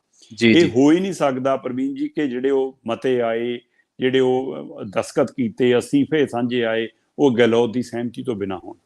ਜੇ ਉਹਨਾਂ ਦੀ ਸਹਿਮਤੀ ਤੋਂ ਬਿਨਾਂ ਹੋਏ ਹੁੰਦੇ ਤਾਂ ਉਹਨਾਂ ਨੂੰ ਤਾੜਨਾ ਵੀ ਕਰਦੇ, ਝਾੜਾਂ ਵੀ ਮਾਰਦੇ, ਔਖੇ ਵੀ ਹੁੰਦੇ, ਫਿਰ ਸੋਨੀਆ ਦੇ ਨਾਲ ਖੜ ਕੇ ਬੋਲਦੇ, ਨਾ ਕਿ ਸੋਨੀਆ ਕੰਨੀ ਨੂੰ ਮੂੰਹ ਕਰਕੇ ਮਾਫੀ ਮੰਗਦੇ। ਅਚੇਚੇ ਤੌਰ ਤੇ ਕਾਗਜ਼ ਲਿਖ ਕੇ ਲੈ ਕੇ ਗਏ। ਉਹ ਕਾਗਜ਼ ਦੇ ਉੱਤੇ ਸਚਿਨ ਪਾਇਲਟ ਦਾ ਨਾਮ ਵੀ ਉਕਰਿਆ ਸੀ, ਉਸ ਪਾਇਲਟ ਦੇ ਉੱਤੇ ਮਾਫੀ ਵੀ ਲਿਖੀ ਸੀ, ਔਰ ਇਹ ਵੀ ਕਿਹਾ ਸੀਗਾ ਕਿ ਰਵਾਇਤ ਟੁੱਟ ਗਈ। ਸਾਡੀ ਰਵਾਇਤ ਰਹੀ ਹੈ ਕਿ ਅਸੀਂ ਇੱਕ ਲਾਈਨ ਦੇ ਵਿੱਚ ਸਾਰੇ ਅਧਿਕਾਰ ਹਾਈ ਕਮਾਂਡ ਨੂੰ ਦਿੰਦੇ ਰਹੇ ਹਾਂ, ਉਹ ਰਵਾਇਤ ਅਸੀਂ ਟੁੱਟੀ ਹੈ, ਉਹਦੇ ਲਈ ਮੈਂ ਮਾਫੀ ਮੰਗਦਾ। ਤੇ ਉਹਦੀ ਮਾਫੀ ਸ਼ਾਇਦ ਪ੍ਰਵਾਨ ਵੀ ਹੋ ਗਈ ਹੈ ਤੇ ਫਿਲਹਾਲ ਮੁੱਖ ਮੰਤਰੀ ਬਣੇ ਰਹਿਣਗੇ। ਜੀ, ਮੁੱਖ ਮੰਤਰੀ ਫਿਲਹਾਲ ਬਣੇ ਰਹਿਣਗੇ। ਉਹਦਾ ਕਾਰਨ ਇਹ ਹੈ ਕਿ ਕਾਂਗਰਸ ਨੂੰ ਇਹ ਲੱਗਦਾ ਕਿ ਜੇਕਰ ਇਸ ਮੌਕੇ ਐਮਐਲਏ ਸਣੇ ਗਏ ਤਾਂ ਸਾਡਾ ਕਾਂਗਰਸ ਤਾਂ ਰਾਜਸਥਾਨ 'ਚ ਸਰਕਾਰ ਗਈ, ਹਿਮਾਚਲ ਔਰ ਗੁਜਰਾਤ 'ਚ ਵੀ ਜਿਹੜਾ ਮਾੜਾ ਮੋਟਾ 4 ਵੋਟਾਂ ਪੈਣੀਆਂ ਉਹ ਵੀ ਨਹੀਂ ਪੈਣਗੀਆਂ। ਇਸ ਲਈ ਉਹ ਫਿਲਹਾਲ ਕਾਂਗਰਸ ਦੀ ਸਰਕਾਰ ਨੂੰ ਕਾਇਮ ਰੱਖਣ ਲਈ ਅਸ਼ੋਕ ਗਹਿਲੋਤ ਨਾਲ ਸਖਤੀ ਨਾਲ ਨਹੀਂ ਨਿਪਟਣਾ ਚਾਹੁੰਦੀ ਕਾਂਗਰਸ। ਉਹਨਾਂ ਨੂੰ ਲੱਗਦਾ ਕਿ ਸਣੇ ਐਮਐਲਏ ਉੱਧਰ ਜਾ ਸਕਦਾ, 2/3 ਐਮਐਲਏ ਤੋੜ ਕੇ ਉੱਧਰ ਲਿਜਾ ਸਕਦਾ। ਸੋ ਇਸ ਲਈ ਉਸ ਪਹਿਲੂ ਤੇ ਉਹਨੂੰ ਮਨਾ ਲਿਆ ਗਿਆ। ਪਰ ਆਪਾਂ ਇਹ ਸਭ ਦੇ ਬਾਵਜੂਦ ਕਿ ਮੁੱਖ ਮੰਤਰੀ ਗਹਿਲੋਤ ਬਣੇ ਰਹਿਣਗੇ, ਸੋਨੀਆ ਦੇ ਨਾਲ ਰਹਿਣਗੇ, ਉਹਨਾਂ ਦੀ ਮਤਲਬ ਕਿ ਉਹ ਇਹਨਾਂ ਪ੍ਰਤੀ ਸਖਤ ਨਹੀਂ, ਤਾਂ ਵੀ ਆਪਾਂ ਕਹਿੰਦੇ ਹਾਂ ਕਿ ਗੇਂਦ ਪਾਇਲਟ ਦੇ ਪਾਲੇ 'ਚ। ਗੇਂਦ ਪਾਇਲਟ ਦੇ ਪਾਲੇ 'ਚ ਇਸ ਲਈ ਆ ਕਿ ਉਹਨਾਂ ਨੂੰ ਕਹਿ ਦਿੱਤਾ ਗਿਆ ਕਿ ਭਾਈ ਜੇ ਤਾਂ ਹੁਣੇ ਮੁੱਖ ਮੰਤਰੀ ਬਣਨਾ ਤਾਂ ਜਾ ਕੇ ਆਪਣੇ ਐਮਐਲਏ ਨੂੰ ਪੁੱਛ ਲੈ, ਜੇ ਤੇਰੇ ਨਾਲ ਐਮਐਲਏ ਹੈਗੇ ਤਾਂ ਬਣਾ ਦਿੰਦੇ ਆ ਸਵੇਰ ਨੂੰ। ਪਰ 2023 'ਚ ਤੂੰ ਚਿਹਰਾ ਹੋਏਗਾ, ਤੇਰੇ ਕਹੇ ਤੇ ਟਿਕਟਾਂ ਦੇਵਾਂਗੇ, ਤੇਰੇ ਚਹਤਿਆਂ ਨੂੰ ਵੱਧ ਦੇਵਾਂਗੇ, ਗਹਿਲੋਤ ਦੇ ਪਰ ਕੁਤਰ ਦੇਾਂਗੇ। ਤੂੰ ਆਪਣੇ ਉਹ ਬੰਦੇ ਲਿਆ ਜਿਹੜੇ ਜਿੱਤਣ ਵਾਲੇ ਘੋੜੇ ਹੋਣ। ਉਹਨੂੰ ਇਹ ਕਹਿ ਕੇ ਭੇਜ ਦਿੱਤਾ ਗਿਆ ਤੇ ਉਹਦੀ ਉਹ ਤਿਆਰੀ 'ਚ ਜੁਟ ਗਿਆ। ਉਹਨੂੰ 2023 ਦਿਖਣ ਲੱਗਾ ਔਰ 2023 ਨੂੰ ਲੈ ਕੇ ਸਚਿਨ ਪਾਇਲਟ ਇਸ ਸਥਿਤੀ 'ਚ ਵੀ ਹੈਗਾ ਕਿ ਜੇ ਅੱਜ ਬੀਜੇਪੀ 'ਚ ਨਹੀਂ ਗਿਆ, ਅਗਲੀ ਵਾਰ ਵੱਧ ਐਮਐਲਏ ਆ ਗਏ ਤਾਂ ਇੱਧਰ ਵਾਲੇ ਫਿਰ ਧੋਖਾ ਕਰਨਗੇ, ਫਿਰ ਮੇਰੇ ਕੋਲ ਉੱਧਰ ਵੀ ਹੋਊਗਾ। ਇਸ ਲਈ ਉਹਦੇ ਦੋਏ ਹੱਥਾਂ 'ਚ ਲੱਡੂ ਇਸ ਵਾਰ ਵੀ ਨੇ ਔਰ 2023 ਲਈ ਵੀ ਨੇ। ਪਰ ਸਵਾਲ ਲੋਕਾਂ ਨੇ ਫੈਸਲਾ ਕਰਨਾ ਕਿ ਕਿਹਦੇ ਬੰਦੇ ਜਿਤਾਉਣੇ ਨੇ, ਕਿਹਨੂੰ ਜਿਤਾਉਣਾ, ਵੋਟਾਂ ਕਿਹਨੂੰ ਬਣੀਆਂ। ਸਕੀਮਾਂ ਨੇ ਇਹ ਸਕੀਮਾਂ ਹੁਣ ਸਚਿਨ ਪਾਇਲਟ ਦੇ ਦਿਮਾਗ 'ਚ ਚੱਲ ਰਹੀਆਂ ਨੇ ਕਿ ਮੈਂ ਅਗਲੀ ਵਾਰ ਲਈ ਜ਼ੋਰ ਮਾਰਾਂ, ਖੁਦ ਵੀ ਜਿੱਤਾਂ ਤੇ ਆਪਣੇ MLA ਵੱਧ ਜਿਤਾਵਾਂ, ਫਿਰ ਚਾਹੇ ਮੁੱਖ ਮੰਤਰੀ ਕਾਂਗਰਸ ਕੰਨਿਓ ਬਣਾ ਤੇ ਚਾਹੇ ਭਾਜਪਾ ਕੰਨਿਓ ਬਣਨਾ ਮੁੱਖ ਮੰਤਰੀ ਹੈ। ਜੀ ਸੋ ਜੀ ਮਿਸ਼ਨ 2023 ਚ ਜੁਟ ਗਏ ਨੇ, ਇਸ ਲਈ ਉਹਨਾਂ ਦੇ ਹੱਥ 'ਚ ਲੱਡੂ ਹੈਗਾ। ਪਰ ਫਿਲਹਾਲ ਕਾਂਗਰਸ ਦੀ ਪ੍ਰਧਾਨਗੀ ਨੂੰ ਲੈ ਕੇ ਜਿਹੜਾ ਰੇੜਕਾ ਹੈ ਉਹ 'ਚ ਅਸ਼ੋਕ ਗਹਿਲੋਤ ਦਾ ਬਾਹਰ ਹੋਣਾ ਤੇ G23 ਦੇ ਮੈਂਬਰਾਂ ਨਾਲ ਬੈਠਕ ਕਰਨਾ, ਜੀ ਸੋਨੀਆ ਤੋਂ ਮਾਫੀ ਮੰਗ ਲਈ ਤੇ ਸ਼ਾਮ ਨੂੰ ਜਾ ਕੇ ਆਨੰਦ ਸ਼ਰਮਾ ਨਾਲ ਜੱਫੀ ਪਾ ਲਈ, ਜੀ ਉਹਨਾਂ ਨਾਲ ਬੈਠਕ ਕਰ ਲਈ। ਤੇ ਉਧਰੋਂ ਪਤਾ ਲੱਗ ਰਿਹਾ ਮੈਨੂੰ ਕਿ ਸ਼ਸ਼ੀ ਥਰੂਰ ਦੇ ਨਾਲ ਹੁਣ ਮਨੀਸ਼ ਤਿਵਾੜੀ ਵੀ ਮੈਦਾਨ 'ਚ ਉਤਰਨ ਨੂੰ ਤਿਆਰ ਨੇ। G23 ਵੱਲੋਂ ਮਨੀਸ਼ ਤਿਵਾੜੀ ਹੋ ਸਕਦੇ ਨੇ ਜਾਂ ਕੋਈ ਹੋਰ ਵੀ ਹੋ ਸਕਦਾ ਤੇ ਉਧਰ ਦਿਗਵਿਜੇ ਕਹਿੰਦੇ ਕਾਂਗਰਸ ਦਾ ਪ੍ਰਮਾਣਿਤ ਉਮੀਦਵਾਰ ਹੋ ਸਕਦਾ ਸੋਨੀਆ ਰਾਹੁਲ ਗਾਂਧੀ ਦਾ। ਤੇ ਇਸ ਲਈ ਮੈਚ ਰੋਮਾਂਚਕ ਵੀ ਹੋਏਗਾ, ਮੈਚ ਫਸਮਾ ਵੀ ਹੋ ਸਕਦਾ ਹੈ ਤੇ ਮੈਚ ਫਸੱਡੀ ਵੀ ਸਾਬਤ ਹੋ ਸਕਦਾ ਹੈ। ਸੋ ਇਸ ਲਈ ਕਿੱਧਰ ਨੂੰ ਜਾਣਾ, ਅੱਜ ਆਖਰੀ ਦਿਨ ਹੈ, ਕੌਣ ਨਾਮਜ਼ਦਗੀ ਭਰਦਾ ਹੈ, ਕਿਹਦੇ ਪਰਚੇ ਪ੍ਰਵਾਨ ਹੁੰਦੇ ਨੇ, ਕਿਹਦੇ ਨਾਂ ਸਾਹਮਣੇ ਆਉਂਦੇ ਨੇ, ਉਹ ਤੋਂ ਬਾਅਦ ਗਹਿਲੋਤ ਖੇਮਾ ਕਿਹੜੇ ਪਾਸੇ ਭੁਗਤਦਾ ਵੀ ਦੇਖਣ ਵਾਲੀ ਗੱਲ ਹੋਈ। ਕਿਉਂਕਿ ਗਹਿਲੋਤ ਦਾ ਦਬਦਬਾ ਰਾਜਸਥਾਨ 'ਚ ਨਹੀਂ ਗਾ, ਪੁਰਾਣੇ ਸਾਰੇ ਕਾਂਗਰਸੀ ਲੀਡਰਾਂ 'ਚ, ਦਿੱਗਜ ਲੀਡਰਾਂ ਦੇ ਵਿੱਚ, ਬਜ਼ੁਰਗ ਲੀਡਰਾਂ ਦੇ ਵਿੱਚ ਵੀ ਉਹਨਾਂ ਦੀ ਪਕੜ ਹੈਗੀ ਆ। ਔਰ ਜਿੱਥੇ ਕਦੇ ਇੰਚਾਰਜ ਰਹੇ ਨੇ ਉੱਥੇ ਨਵੀਂ ਪੀੜ੍ਹੀ ਨੂੰ ਵੀ ਨਾਲ, ਜਿੰਨੇ ਕੁ ਕਾਂਗਰਸ ਨਾਲ ਹੈਗੇ ਨੇ ਉਨਿਆਂ ਤੇ ਵੀ ਉਹਨਾਂ ਦਾ ਦਬਦਬਾ ਕੁਛ ਹੈਗਾ। ਇਸ ਲਈ ਉਹ ਕਿਹੜੀ ਭੂਮਿਕਾ ਨਿਭਾਉਣਗੇ ਇਹਦਾ ਵੀ ਕਾਂਗਰਸ ਨੂੰ ਡਰ ਹੈਗਾ। ਸੋ ਇਸ ਲਈ ਹੁਣ ਚਾਹੇ ਚੋਣ ਪ੍ਰਧਾਨਗੀ ਦੀ ਹੋਵੇ ਚਾਹੇ ਰਾਜਸਥਾਨ ਦੀ ਹੋਵੇ, ਦੋਵਾਂ ਦੇ ਉੱਤੇ ਨਜ਼ਰ ਹੈ। ਔਰ ਇਹ ਸਭ ਦੇ ਵਿੱਚ ਭਾਰਤ ਜੋੜੋ ਯਾਤਰਾ ਕਿਤੇ ਗਵਾਚ ਗਈ ਹੈ, ਜਿਹੜੀ ਚਰਚਾ 'ਚ ਆ ਗਈ ਸੀ ਕਿਸੇ ਸਮੇਂ। ਹਾਂਜੀ ਬਿਲਕੁਲ, ਭਾਰਤ ਜੋੜੋ ਯਾਤਰਾ ਗਵਾਚ ਗਈ ਹੈ। ਪਰ ਇਹਨਾਂ ਜ਼ਰੂਰ ਕੀ ਸ਼ਰਮਾ ਜੀ ਇਹ ਗੱਲ ਕਹਿ ਸਕਦੇ ਹਾਂ ਕਿ ਜੋ ਮਰਜ਼ੀ ਹਾਲਾਤ ਰਹੇ ਹੋਣ, ਪਰ ਜੋ ਪਿਛਲੇ ਇਲੈਕਸ਼ਨ ਦੇ ਵਿੱਚ ਖਾਸ ਕਰਕੇ ਜੇ ਆਪਾਂ 2018 ਦੀ ਗੱਲ ਕਰੀਏ, ਸਚਿਨ ਪਾਇਲਟ ਨੇ ਪਾਰਟੀ ਲਈ ਖਾਸੀ ਮਿਹਨਤ ਕੀਤੀ ਸੀ ਔਰ ਸਚਿਨ ਪਾਇਲਟ ਦੇ ਦਮ ਤੇ ਹੀ ਰਾਜਸਥਾਨ ਦੇ ਵਿੱਚ ਕਾਂਗਰਸ ਸੱਤਾ ਦੇ ਵਿੱਚ ਆਉਣ 'ਚ ਕਾਮਯਾਬ ਹੋਈ ਸੀ। ਖੈਰ ਹੁਣ ਅਗਲੀ ਵਾਰੀ ਸਚਿਨ ਪਾਇਲਟ ਉਹ ਕ੍ਰਿਸ਼ਮਾ ਕਰ ਦਿਖਾਉਂਦੇ ਨੇ, ਇਹ ਇੱਕ ਵੱਖਰੀ ਗੱਲ ਹੈ ਕਿਉਂਕਿ ਗਵਰਨੈਂਸ ਗਹਿਲੋਤ ਦੀ ਰਹੀ ਹੈ 5 ਸਾਲ। ਉਹ ਵੀ ਰਹੀ ਹੈ ਪ੍ਰਵੀਨ ਜੀ, ਰਾਜਸਥਾਨ ਦਾ ਰਿਕਾਰਡ ਵੀ ਲਗਭਗ ਪੰਜਾਬ ਵਾਲਾ ਹੀ ਰਿਹਾ ਕਿ ਹਰ ਵਾਰ ਸੱਤਾ ਬਦਲਦੀ ਰਹੀ ਹੈ ਜੀ। ਤੇ ਬੇਸ਼ੱਕ ਪੰਜਾਬ 'ਚ ਇੱਕ ਵਾਰ ਬਾਦਲ ਰਿਪੀਟ ਕਰ ਗਏ ਤੇ ਪਰ ਪੰਜਾਬ 'ਚ ਜਿਵੇਂ ਹਰ ਵਾਰ ਕਹਿੰਦੇ 5 ਸਾਲ ਬਾਅਦ ਸੱਤਾ ਬਦਲ ਜਾਂਦੀ, ਉੱਥੇ ਵੀ ਰਹੀ ਹੈ। ਇਸ ਲਈ ਵੱਡੀ ਚੁਣੌਤੀ ਵੀ ਹੋਗੀ। ਔਰ ਕਾਂਗਰਸ ਜਿਵੇਂ ਅੱਜ ਕੱਲ੍ਹ ਦੇਸ਼ ਭਰ 'ਚ ਕਮਜ਼ੋਰ ਹੈ, ਔਰ ਇਸ ਲੜਾਈ ਨੇ ਉਹਨਾਂ ਨੂੰ ਉੱਥੇ ਹੋਰ ਕਮਜ਼ੋਰ ਕੀਤਾ ਹੋਏਗਾ, ਲੋਕਾਂ ਦਾ ਵਿਸ਼ਵਾਸ ਡਾਮਾਡੋਲ ਹੋਇਆ ਹੋਏਗਾ। ਉਹਦੇ ਬਾਵਜੂਦ ਵੀ ਉਹ ਜਿੱਤਣ ਦੇ ਲਈ ਕੀ ਕਰਦੇ ਨੇ ਦੇਖਣ ਵਾਲੀ ਗੱਲ ਹੋਈ ਜੀ। ਬਾਦਲ ਤਾਂ ਹੁਣ ਵੈਸੇ ਕਹੀ ਜਾਂਦੇ ਜੇ 12 'ਚ ਰਿਪੀਟ ਨਾ ਹੁੰਦੇ ਤਾਂ ਚੰਗੇ ਰਹਿੰਦੇ ਜੀ। ਅਗਲੀ ਖਬਰ ਦੇ ਵੱਲ ਵਧੀਆ ਸ਼ਰਮਾ ਜੀ, ਜਾਂਦੇ ਗੱਲ ਕਰੀਏ ਸਰਾਰੀ ਦੀ। ਕਹਿੰਦੇ ਸਰਾਰੀ ਨੂੰ ਝਟਕਣ ਤੋਂ ਪਹਿਲਾਂ ਹੁਣ ਮੌਲਤ ਮਿਲ ਗਈ ਹੈ। ਵੈਸੇ ਸਰਾਰੀ ਹੋਈ ਪਈ ਹੈ ਜੀ। ਬਿਲਕੁਲ, ਸਰਾਰੀ ਦੀ ਚੜ੍ਹਾਈ ਕਹਿ ਲਓ ਕਿ ਖਾਸੀ ਹੋ ਗਈ। ਸੋ ਇਸ ਲਈ ਉਹ ਕਹਿੰਦਾ ਕਿ ਨਾਂ ਤਾਂ ਸਾਰਿਆਂ ਨੂੰ ਯਾਦ ਹੋ ਗਿਆ ਕਿ ਕੋਈ ਚੱਕਰ ਨਹੀਂ ਹੈ ਨਾ, ਪਰ ਮੰਤਰੀ ਉਹਦਾ ਲਗਭਗ ਜਾਣਾ ਤੈਅ ਲੱਗਦਾ ਪ੍ਰਵੀਨ ਜੀ ਹਲੇ ਵੀ। ਅੱਛਾ, ਹਾਂ, ਜਿਸ ਕਦਰ ਵਿਰੋਧੀਆਂ ਨੇ ਉਹਨੂੰ ਮੁੱਦਾ ਬਣਾਇਆ, ਕੱਲ ਚੋਲੇ ਪਾ ਕੇ ਆ ਗਏ ਕਾਂਗਰਸੀ, ਉਹਦੇ ਨਾਂ ਦੇ ਅੰਦਰ ਹਗਾਮਾ ਕੀਤਾ। ਭਗਵੰਤ ਮਾਨ ਦੀ ਗੈਰ ਹਾਜ਼ਰੀ 'ਚ ਬੋਲਣ ਦਾ ਵੱਧ ਮੌਕਾ ਮਿਲ ਗਿਆ ਕਿਉਂਕਿ ਉਧਰੋਂ ਜਦੋਂ ਕਪਤਾਨ ਨਹੀਂ ਸੀ ਤਾਂ ਫਿਰ ਉਹਨਾਂ ਨੇ ਅਮਨ ਅਰੋੜੇ ਨੂੰ ਵੀ ਨਹੀਂ ਬੋਲਣ ਦਿੱਤਾ। ਇੱਧਰ ਘਾਗ ਸੀਗੇ ਥੋੜੇ ਜਿਹੇ, ਉਹ ਭਗਵੰਤ ਦੀਆਂ ਟਿੱਪਣੀਆਂ ਤੋਂ ਥੋੜਾ ਡਰ ਵੀ ਲੱਗਦਾ ਇਹਨਾਂ ਨੂੰ ਕਿ ਪਤਾ ਨਹੀਂ ਉਹਨੇ ਕੀ ਕਹਿ ਦੇਣਾ। ਸੋ ਇਹ ਇਸ ਲਈ ਕੱਲ ਉਹਦੀ ਗੈਰ ਹਾਜ਼ਰੀ 'ਚ ਥੋੜਾ ਜਿਹਾ ਜ਼ਿਆਦਾ ਉਲਾਰ ਵੀ ਹੋ ਗਏ ਕਾਂਗਰਸੀ ਤੇ ਬਾਹਰ ਮੈਦਾਨ 'ਚ ਆ ਕੇ ਵੀ ਰੌਲਾ ਪਾਈ ਗਏ। ਤੇ ਉਹ ਰਾਜਾ ਬੜਿੰਗ ਸਣੇ ਇੱਕ ਹੋਰ MLA ਨੂੰ ਤਾਂ ਕਹਿੰਦੇ ਕਿ ਹੋ ਸਕਦਾ ਕਿ ਸਸਪੈਂਡ ਨਾ ਕਰ ਦੇਣ, ਕਿਤੇ ਸਪੀਕਰ ਸਾਹਿਬ ਨਾਲ ਕੋਈ ਸ਼ਿਕਾਇਤ ਪਹੁੰਚ ਗਈ। ਉਧਰ ਅਕਾਲੀ ਵੀ ਬਾਈਕਾਟ ਕਰਕੇ ਬਾਹਰ ਆ ਗਏ ਤੇ ਭਾਜਪਾ ਵਾਲੇ ਵੀ। ਪਰ ਇਹ ਸਾਰੇ ਦੇ ਵਿੱਚ ਸਰਾਰੀ ਦਾ ਮੁੱਦਾ ਛਾਇਆ। ਹੁਣ ਸਰਾਰੀ ਨੂੰ ਜਿਵੇਂ ਵਿਰੋਧੀ ਧਿਰ ਮੰਗ ਕਰ ਰਹੇ ਨੇ, ਇੱਕ ਤਾਂ ਉਹ ਹਵਾਲਾ ਆਮ ਆਦਮੀ ਪਾਰਟੀ ਇਸ ਨਜ਼ਰ ਤੋਂ ਦੇਖ ਰਹੀ ਆ ਕਿ ਐ ਨਾ ਲੱਗੇ ਕਿ ਉਹਨਾਂ ਦੇ ਦਬਾਅ ਹੇਠ ਆ ਕੇ ਅਸੀਂ ਉਹਦੀ ਛੁੱਟੀ ਕਰਤੀ। ਅਸੀਂ ਇਹ ਸੁਨੇਹਾ ਨਹੀਂ ਦੇਣਾ, ਅਸੀਂ ਇਹ ਸੁਨੇਹਾ ਦੇਣਾ ਕਿ ਅਸੀਂ ਜਿਹੜਾ ਫਾਰਮੂਲਾ ਕੱਢਿਆ ਕਿ 0% ਵੀ ਮਨਜ਼ੂਰ ਨਹੀਂ ਸਾਨੂੰ, ਮਤਲਬ ਕਿ ਭ੍ਰਿਸ਼ਟਾਚਾਰੀ, ਉਹਦੇ ਨਾਲ ਉਸ ਹਵਾਲੇ ਨਾਲ ਕਹਿੰਦੇ ਅਸੀਂ ਕਾਰਵਾਈ ਕਰਨੀ ਆ। ਪਰ ਇਸ ਮੌਕੇ ਜੇਕਰ ਕਾਰਵਾਈ ਹੋਈ ਤਾਂ ਇਹ ਸੁਣਿਆ ਜਾਊਗਾ ਕਿ ਕਾਂਗਰਸੀਆਂ ਦੇ ਦਬਾਅ ਹੇਠ, ਵਿਧਾਨ ਸਭਾ 'ਚ ਹੋਏ ਹਗਾਮੇ ਹੇਠ ਉਹਨਾਂ ਵੱਲੋਂ ਚੱਕੇ ਰੋਲੇ ਕਰਨ, ਇਹਨਾਂ ਨੂੰ ਬਾਹਰ ਕਰਨਾ ਪਏ। ਇਸ ਲਈ ਉਹ ਨਹੀਂ। ਤੇ ਦੂਏ ਪਾਸੇ ਭਗਵੰਤ ਮਾਨ ਹੋਰੀ ਖੁਦ ਦੱਸ ਚੁੱਕੇ ਨੇ ਕਿ ਅਸੀਂ ਕਾਰਨ ਦੱਸੋ ਨੋਟ ਜਾਰੀ ਕਰਤਾ, ਉਹਦੀ ਇਨਕੁਆਇਰੀ ਚੱਲ ਰਹੀ ਹੈ, ਉਹਦੀ ਪੜਤਾਲ ਚੱਲ ਰਹੀ ਆ। ਤੇ ਉਹ ਪੜਤਾਲ ਦੇ ਵਿੱਚ ਜਿਹੜੀ ਮੁੱਢਲੀ ਰਿਪੋਰਟ ਆ ਰਹੀ ਆ ਉਹਦੇ ਵਿੱਚ ਇਹ ਆ ਰਿਹਾ ਕਿ ਮੰਤਰੀ ਬਣਨ ਤੋਂ ਪਹਿਲਾਂ ਦਾ ਕਲਿੱਪ ਆ ਜੀ। ਹੁਣ ਮੰਤਰੀ ਬਣਨ ਤੋਂ ਪਹਿਲਾਂ ਦਾ ਕਲਿੱਪ ਆ। ਸਵਾਲ ਇਹ ਥੋੜਾ ਕਿ ਬੰਦਾ ਪਹਿਲਾਂ ਭ੍ਰਿਸ਼ਟਾਚਾਰੀ ਸੀਗਾ, ਜਿਹਨੂੰ ਮੰਤਰੀ ਬਣਨ ਤੋਂ ਆ ਭ੍ਰਿਸ਼ਟਾਚਾਰੀ ਨਹੀਂ ਹੈਗਾ ਤਾਂ ਇਸ ਲਈ ਉਹ ਬੇਦਾਗ ਹੋ ਗਿਆ। ਜੇ ਪਹਿਲਾਂ ਦੀ ਗੜਬੜ ਆ ਤਾਂ ਗੜਬੜ ਹੈ ਨਾ ਜੀ। ਕਲਿੱਪ ਤਾਂ ਉਹਦਾ ਹੀ ਆ। ਹਾਂ, ਬੰਦਾ ਤਾਂ ਉਹੀ, ਆਵਾਜ਼ ਉਹਦੀ ਹੋਆ ਕਹਿੰਦੇ। ਹਾਂਜੀ, ਪਤਾ ਹੀ ਲੱਗ ਰਿਹਾ ਕਿ ਆਵਾਜ਼ ਉਸੇ ਦੀ ਆ, ਪਰ ਇਹ ਮੰਤਰੀ ਬਣਨ ਤੋਂ ਪਹਿਲਾਂ ਦੀ ਆ। ਔਰ ਉਹਦੇ ਵਿੱਚ ਕਿੰਨਾ ਕੁ ਪਹਿਲੂ ਆ, ਉਹ ਸਾਰੇ ਪਹਿਲੂ ਨੂੰ ਘੋਖਿਆ ਜਾ ਰਿਹਾ। ਔਰ ਇਸ ਤੋਂ ਵੀ ਅੱਗੇ ਦੀ ਗੱਲ ਇਹ ਹੈ ਕਿ ਮੋਹਲਤ ਇਸ ਲਈ ਮੇਰੀ ਲੱਗਦੀ ਆ ਕਿ ਅਜੇ ਹਿਮਾਚਲ ਦੀਆਂ ਔਰ ਗੁਜਰਾਤ ਦੀਆਂ ਚੋਣਾਂ ਦਾ ਐਲਾਨ ਨਹੀਂ ਹੋਇਆ। ਆਪਾਂ ਪਹਿਲਾਂ ਵੀ 2 ਦਿਨ ਪਹਿਲਾਂ ਗੱਲ ਕਰ ਰਹੇ ਸੀ ਕਿ ਇਸ ਨੂੰ ਉਹਨਾਂ ਚੋਣਾਂ 'ਚ ਵੇਚਣ ਲਈ ਹਥਿਆਰ ਬਣਾਇਆ ਜਾ ਸਕਦਾ ਹੈ। ਜੀ ਔਰ ਇਸ ਲਈ ਮੈਨੂੰ ਪਤਾ ਲੱਗ ਰਿਹਾ ਕਿ ਆਮ ਆਦਮੀ ਪਾਰਟੀ ਨੇ ਜਿਹੜੀ ਸਕ੍ਰਿਪਟ ਤਿਆਰ ਕੀਤੀ ਆ ਉਹ ਇਹ ਤਿਆਰ ਕੀਤੀ ਆ ਕਿ ਜਦੋਂ ਚੋਣ ਜਾਬਤਾ ਲੱਗ ਜਾਵੇ, ਜਦੋਂ ਹਿਮਾਚਲ ਔਰ ਗੁਜਰਾਤ ਦੀਆਂ ਚੋਣਾਂ ਦਾ ਐਲਾਨ ਹੋ ਜਾਵੇ, ਮਤਲਬ ਅਕਤੂਬਰ ਦੇ ਤੀਜੇ ਜਾਂ ਚੌਥੇ ਹਫ਼ਤੇ ਜਾ ਕੇ ਦੂਜੇ ਤੀਜੇ ਹਫ਼ਤੇ ਤੱਕ ਚੋਣਾਂ ਦਾ ਐਲਾਨ ਹੋਣ ਦੀ ਸੰਭਾਵਨਾ ਹੈ, ਔਰ ਤੀਜੇ ਜਾਂ ਚੌਥੇ ਹਫ਼ਤੇ ਵਿੱਚ ਫਿਰ ਸਰਾਰੀ ਦੀ ਛੁੱਟੀ ਹੋਣ ਦੀ ਸੰਭਾਵਨਾ ਹੈ। ਉਨੀ ਦੇਰ ਲਈ ਫਿਲਹਾਲ ਮੌਲਤ ਮਿਲੀ ਆ, ਕੁਰਸੀ ਜਾਣ ਦੀ ਪੂਰੀ ਸੰਭਾਵਨਾ ਹੈ। ਉਸ ਦੌਰਾਨ ਕੋਈ ਹਾਈ ਕਮਾਂਡ ਦਾ ਲੀਡਰ ਪਟ ਲਿਆ ਜਾਵੇ, ਕੋਈ ਮਨਾ ਲਿਆ ਜਾਵੇ, ਕੋਈ ਸੈਟਿੰਗ ਹੋ ਜਾਵੇ ਅੰਦਰ, ਕੋਈ ਮਾਫੀਨਾਮਾ ਹੋ ਜਾਵੇ, ਉਹ ਕੋਈ ਇਹ ਮਤਲਬ ਕਿ ਉਵੇਂ ਉਹਦੇ ਮੰਗ ਕਰਕੇ ਸਾਹਮਣੇ ਕੇ ਲਿਖਤ ਪੜਤ ਮਾਫੀ ਮੰਗ ਕੇ ਸਾਹਮਣੇ ਆ ਜਾਣ ਕਿ ਠੀਕ ਹੈ ਜੀ ਅਸ਼ੋਕ ਗਹਿਲੋਤ ਮਾ ਕਿਹਾ ਲੋ ਜੀ ਮਾਫੀਨਾਮਾ ਮੇਰਾ, ਸੋ ਉਹੀ ਜੇ ਕੋਈ ਕੰਮ ਹੋ ਜਾਵੇ ਤਾਂ ਪਤਾ ਨਹੀਂ। ਪਰ ਫਿਲਹਾਲ ਪਤਾ ਇਹ ਲੱਗ ਰਿਹਾ ਕਿ ਸਰਾਰੀ ਦੇ ਖਿਲਾਫ ਆਮ ਆਦਮੀ ਪਾਰਟੀ ਨੇ ਕਾਰਵਾਈ ਕਰਨ ਦੀ ਵਿਉਂਤ ਘੜ ਲਈ ਆ, ਤਿਆਰੀ ਕਰ ਲਈ ਆ, ਪਰ ਉਹਨੂੰ ਇੱਕ ਇਸ ਮੌਕੇ ਰੋਕਿਆ ਕਿ ਇਹਦਾ ਕ੍ਰੈਡਿਟ ਕਿਤੇ ਕਾਂਗਰਸ ਜਾਂ ਵਿਰੋਧੀ ਧਿਰਾਂ ਨਾਲ ਲੈ ਜਾਣ। ਦੂਆ ਇਸ ਮੌਕੇ ਰੋਕਿਆ ਕਿ ਚੋਣਾਂ ਦੇ ਨੇੜੇ ਜਾ ਕੇ ਕਰਾਂਗੇ, ਚੋਣ ਐਲਾਨ ਤੋਂ ਬਾਅਦ, ਤਾਂ ਕਿ ਗੁਜਰਾਤ ਤੇ ਹਿਮਾਚਲ ਦੱਸ ਸਕੀਏ ਕਿ ਸਾਨੂੰ ਭ੍ਰਿਸ਼ਟਾਚਾਰ ਮਨਜ਼ੂਰ ਨਹੀਂ, ਜਾਂਚ ਕਰਾਉਂਦੇ ਆ, ਫਿਰ ਕਾਰਵਾਈ ਕਰਦੇ ਆ। ਕਾਂਗਰਸੀ ਕਲੀਨ ਚਿੱਟਾਂ ਦਿੰਦੇ ਹੁੰਦੇ ਸੀ, ਚਾਹੇ ਉਹ ਮਤਲਬ ਕਿ ਖੱਡਾਂ ਵਾਲਾ ਮਾਮਲਾ ਹੋਵੇ ਤੇ ਚਾਹੇ ਉਹ ਜੰਗਲਾਤ ਮੰਤਰੀ ਵਾਲਾ ਮਾਮਲਾ ਹੋਵੇ, ਦੇਖੋ ਅਸੀਂ ਕਾਰਵਾਈ ਕਰਦੇ ਹਾਂ। ਸੋ ਇਸ ਲਈ ਇਹ ਕਾਰਵਾਈ ਅਕਤੂਬਰ ਦੇ ਦੂਜੇ ਤੀਜੇ ਹਫ਼ਤੇ ਹੋ ਸਕਦੀ ਹੈ। ਉਨੀ ਦੇਰ ਲਈ ਫਿਲਹਾਲ ਸਰਾਰੀ ਨੂੰ ਮੌਲਤ ਮਿਲੀ ਹੈ। ਜੀ ਸਰਾਰੀ ਨੂੰ ਤਾਂ ਮੌਲਤ ਮਿਲੀ ਹੈ, ਪਰ ਸ਼ਰਮਾ ਜੀ ਗੱਲ ਇਹ ਹੈ ਵੀ ਇੱਥੇ ਤਾਂ ਉਹ ਵੀ ਕੈਬਨਿਟ ਮੀਟਿੰਗਾਂ 'ਚ ਜਾਂ ਵੈਸੀ ਮੀਟਿੰਗਾਂ 'ਚ ਬੈਠ ਰਹੇ ਆ ਜਿਨ੍ਹਾਂ ਨੂੰ ਖੁਦ ਮਾਨ ਸਾਹਿਬ ਨੇ ਘਰੇ ਤੋਰਿਆ ਸੀ। ਬਿਲਕੁਲ, ਵਿਜੇ ਸਿੰਗਲਾ ਜੀ ਦੇ ਸਾਰੇ ਕੰਮ ਫੁੱਲ ਬਟੇ ਫੁੱਲ ਹੋ ਰਹੇ ਆ, ਉਹ ਤਾਂ ਦਿੱਲੀ ਤੱਕ ਵਾਲੀਆਂ ਮੀਟਿੰਗਾਂ 'ਚ ਜਾਂਦੇ ਆ, ਦਿੱਲੀ ਤੱਕ ਵਾਲੀਆਂ ਮੀਟਿੰਗਾਂ 'ਚ ਜਾਂਦੇ ਆ। ਸੋ ਇਹ ਸਰਾਰੀ ਸਾਹਿਬ ਵੀ ਲੱਗਦਾ ਵੀ ਇੱਕ ਵਾਰੀ ਝਟਕਾ ਦਿੱਤੇ ਜਾਣਗੇ, ਜਦੋਂ ਇਲੈਕਸ਼ਨ ਲੰਘ ਗਿਆ ਫਿਰ ਨੇੜੇ ਕਰ ਲਏ ਜਾਣਗੇ। ਬਿਲਕੁਲ। ਖੈਰ ਇੱਥੋਂ ਇਹ ਸਾਬਿਤ ਹੁੰਦਾ ਕਿ ਭ੍ਰਿਸ਼ਟਾਚਾਰ ਦਾ ਰੌਲਾ ਪਾਉਣਾ ਬਹੁਤ ਸੌਖਾ ਹੈ, ਪਰ ਇਮਾਨਦਾਰੀ ਤੇ ਖੜ ਕੇ ਜਿਹੜਾ ਉਹ ਕੰਮ ਕਰਨਾ ਬਹੁਤ ਔਖਾ ਜੀ। ਸ਼ਰਮਾ ਜੀ ਬਹੁਤ ਬਹੁਤ ਧੰਨਵਾਦ ਤੁਹਾਡਾ ਇਹਨਾਂ ਖਾਸ ਜਾਣਕਾਰੀ। ਬਹੁਤ ਸ਼ੁਕਰੀਆ ਜੀ। ਸੋ ਇਹ ਸਨ ਆਪਣੇ ਨਾਲ ਦੀਪਕ ਸ਼ਰਮਾ ਚਨਾਰਥਲ ਜੀ, ਪੰਜਾਬ ਤੋਂ ਪੱਤਰਕਾਰ, ਜਿਨ੍ਹਾਂ ਦੇ ਨਾਲ ਆਪਾਂ ਕੀ ਅਹਿਮ ਖਬਰਾਂ ਤੇ ਚਰਚਾ ਕੀਤੀ ਹੈ। ਪੰਜਾਬੀ ਰੇਡੀਓ USA ਤੇ ਪ੍ਰੋਗਰਾਮਾਂ ਦਾ ਸਿਲਸਿਲਾ ਲਗਾਤਾਰ ਜਾਰੀ, ਜੁੜੇ ਰਹੋ ਪੰਜਾਬੀ ਰੇਡੀਓ USA ਦੇ ਨਾਲ। ਤੇ ਆਖਰ ਦੇ ਵਿੱਚ ਇੱਕ ਵਾਰ ਫਿਰ ਤੋਂ ਤੁਹਾਨੂੰ ਸਭ ਨੂੰ ਪਿਆਰ ਸਤਿਕਾਰ ਸਹਿਤ ਸਤਿ ਸ਼੍ਰੀ ਅਕਾਲ।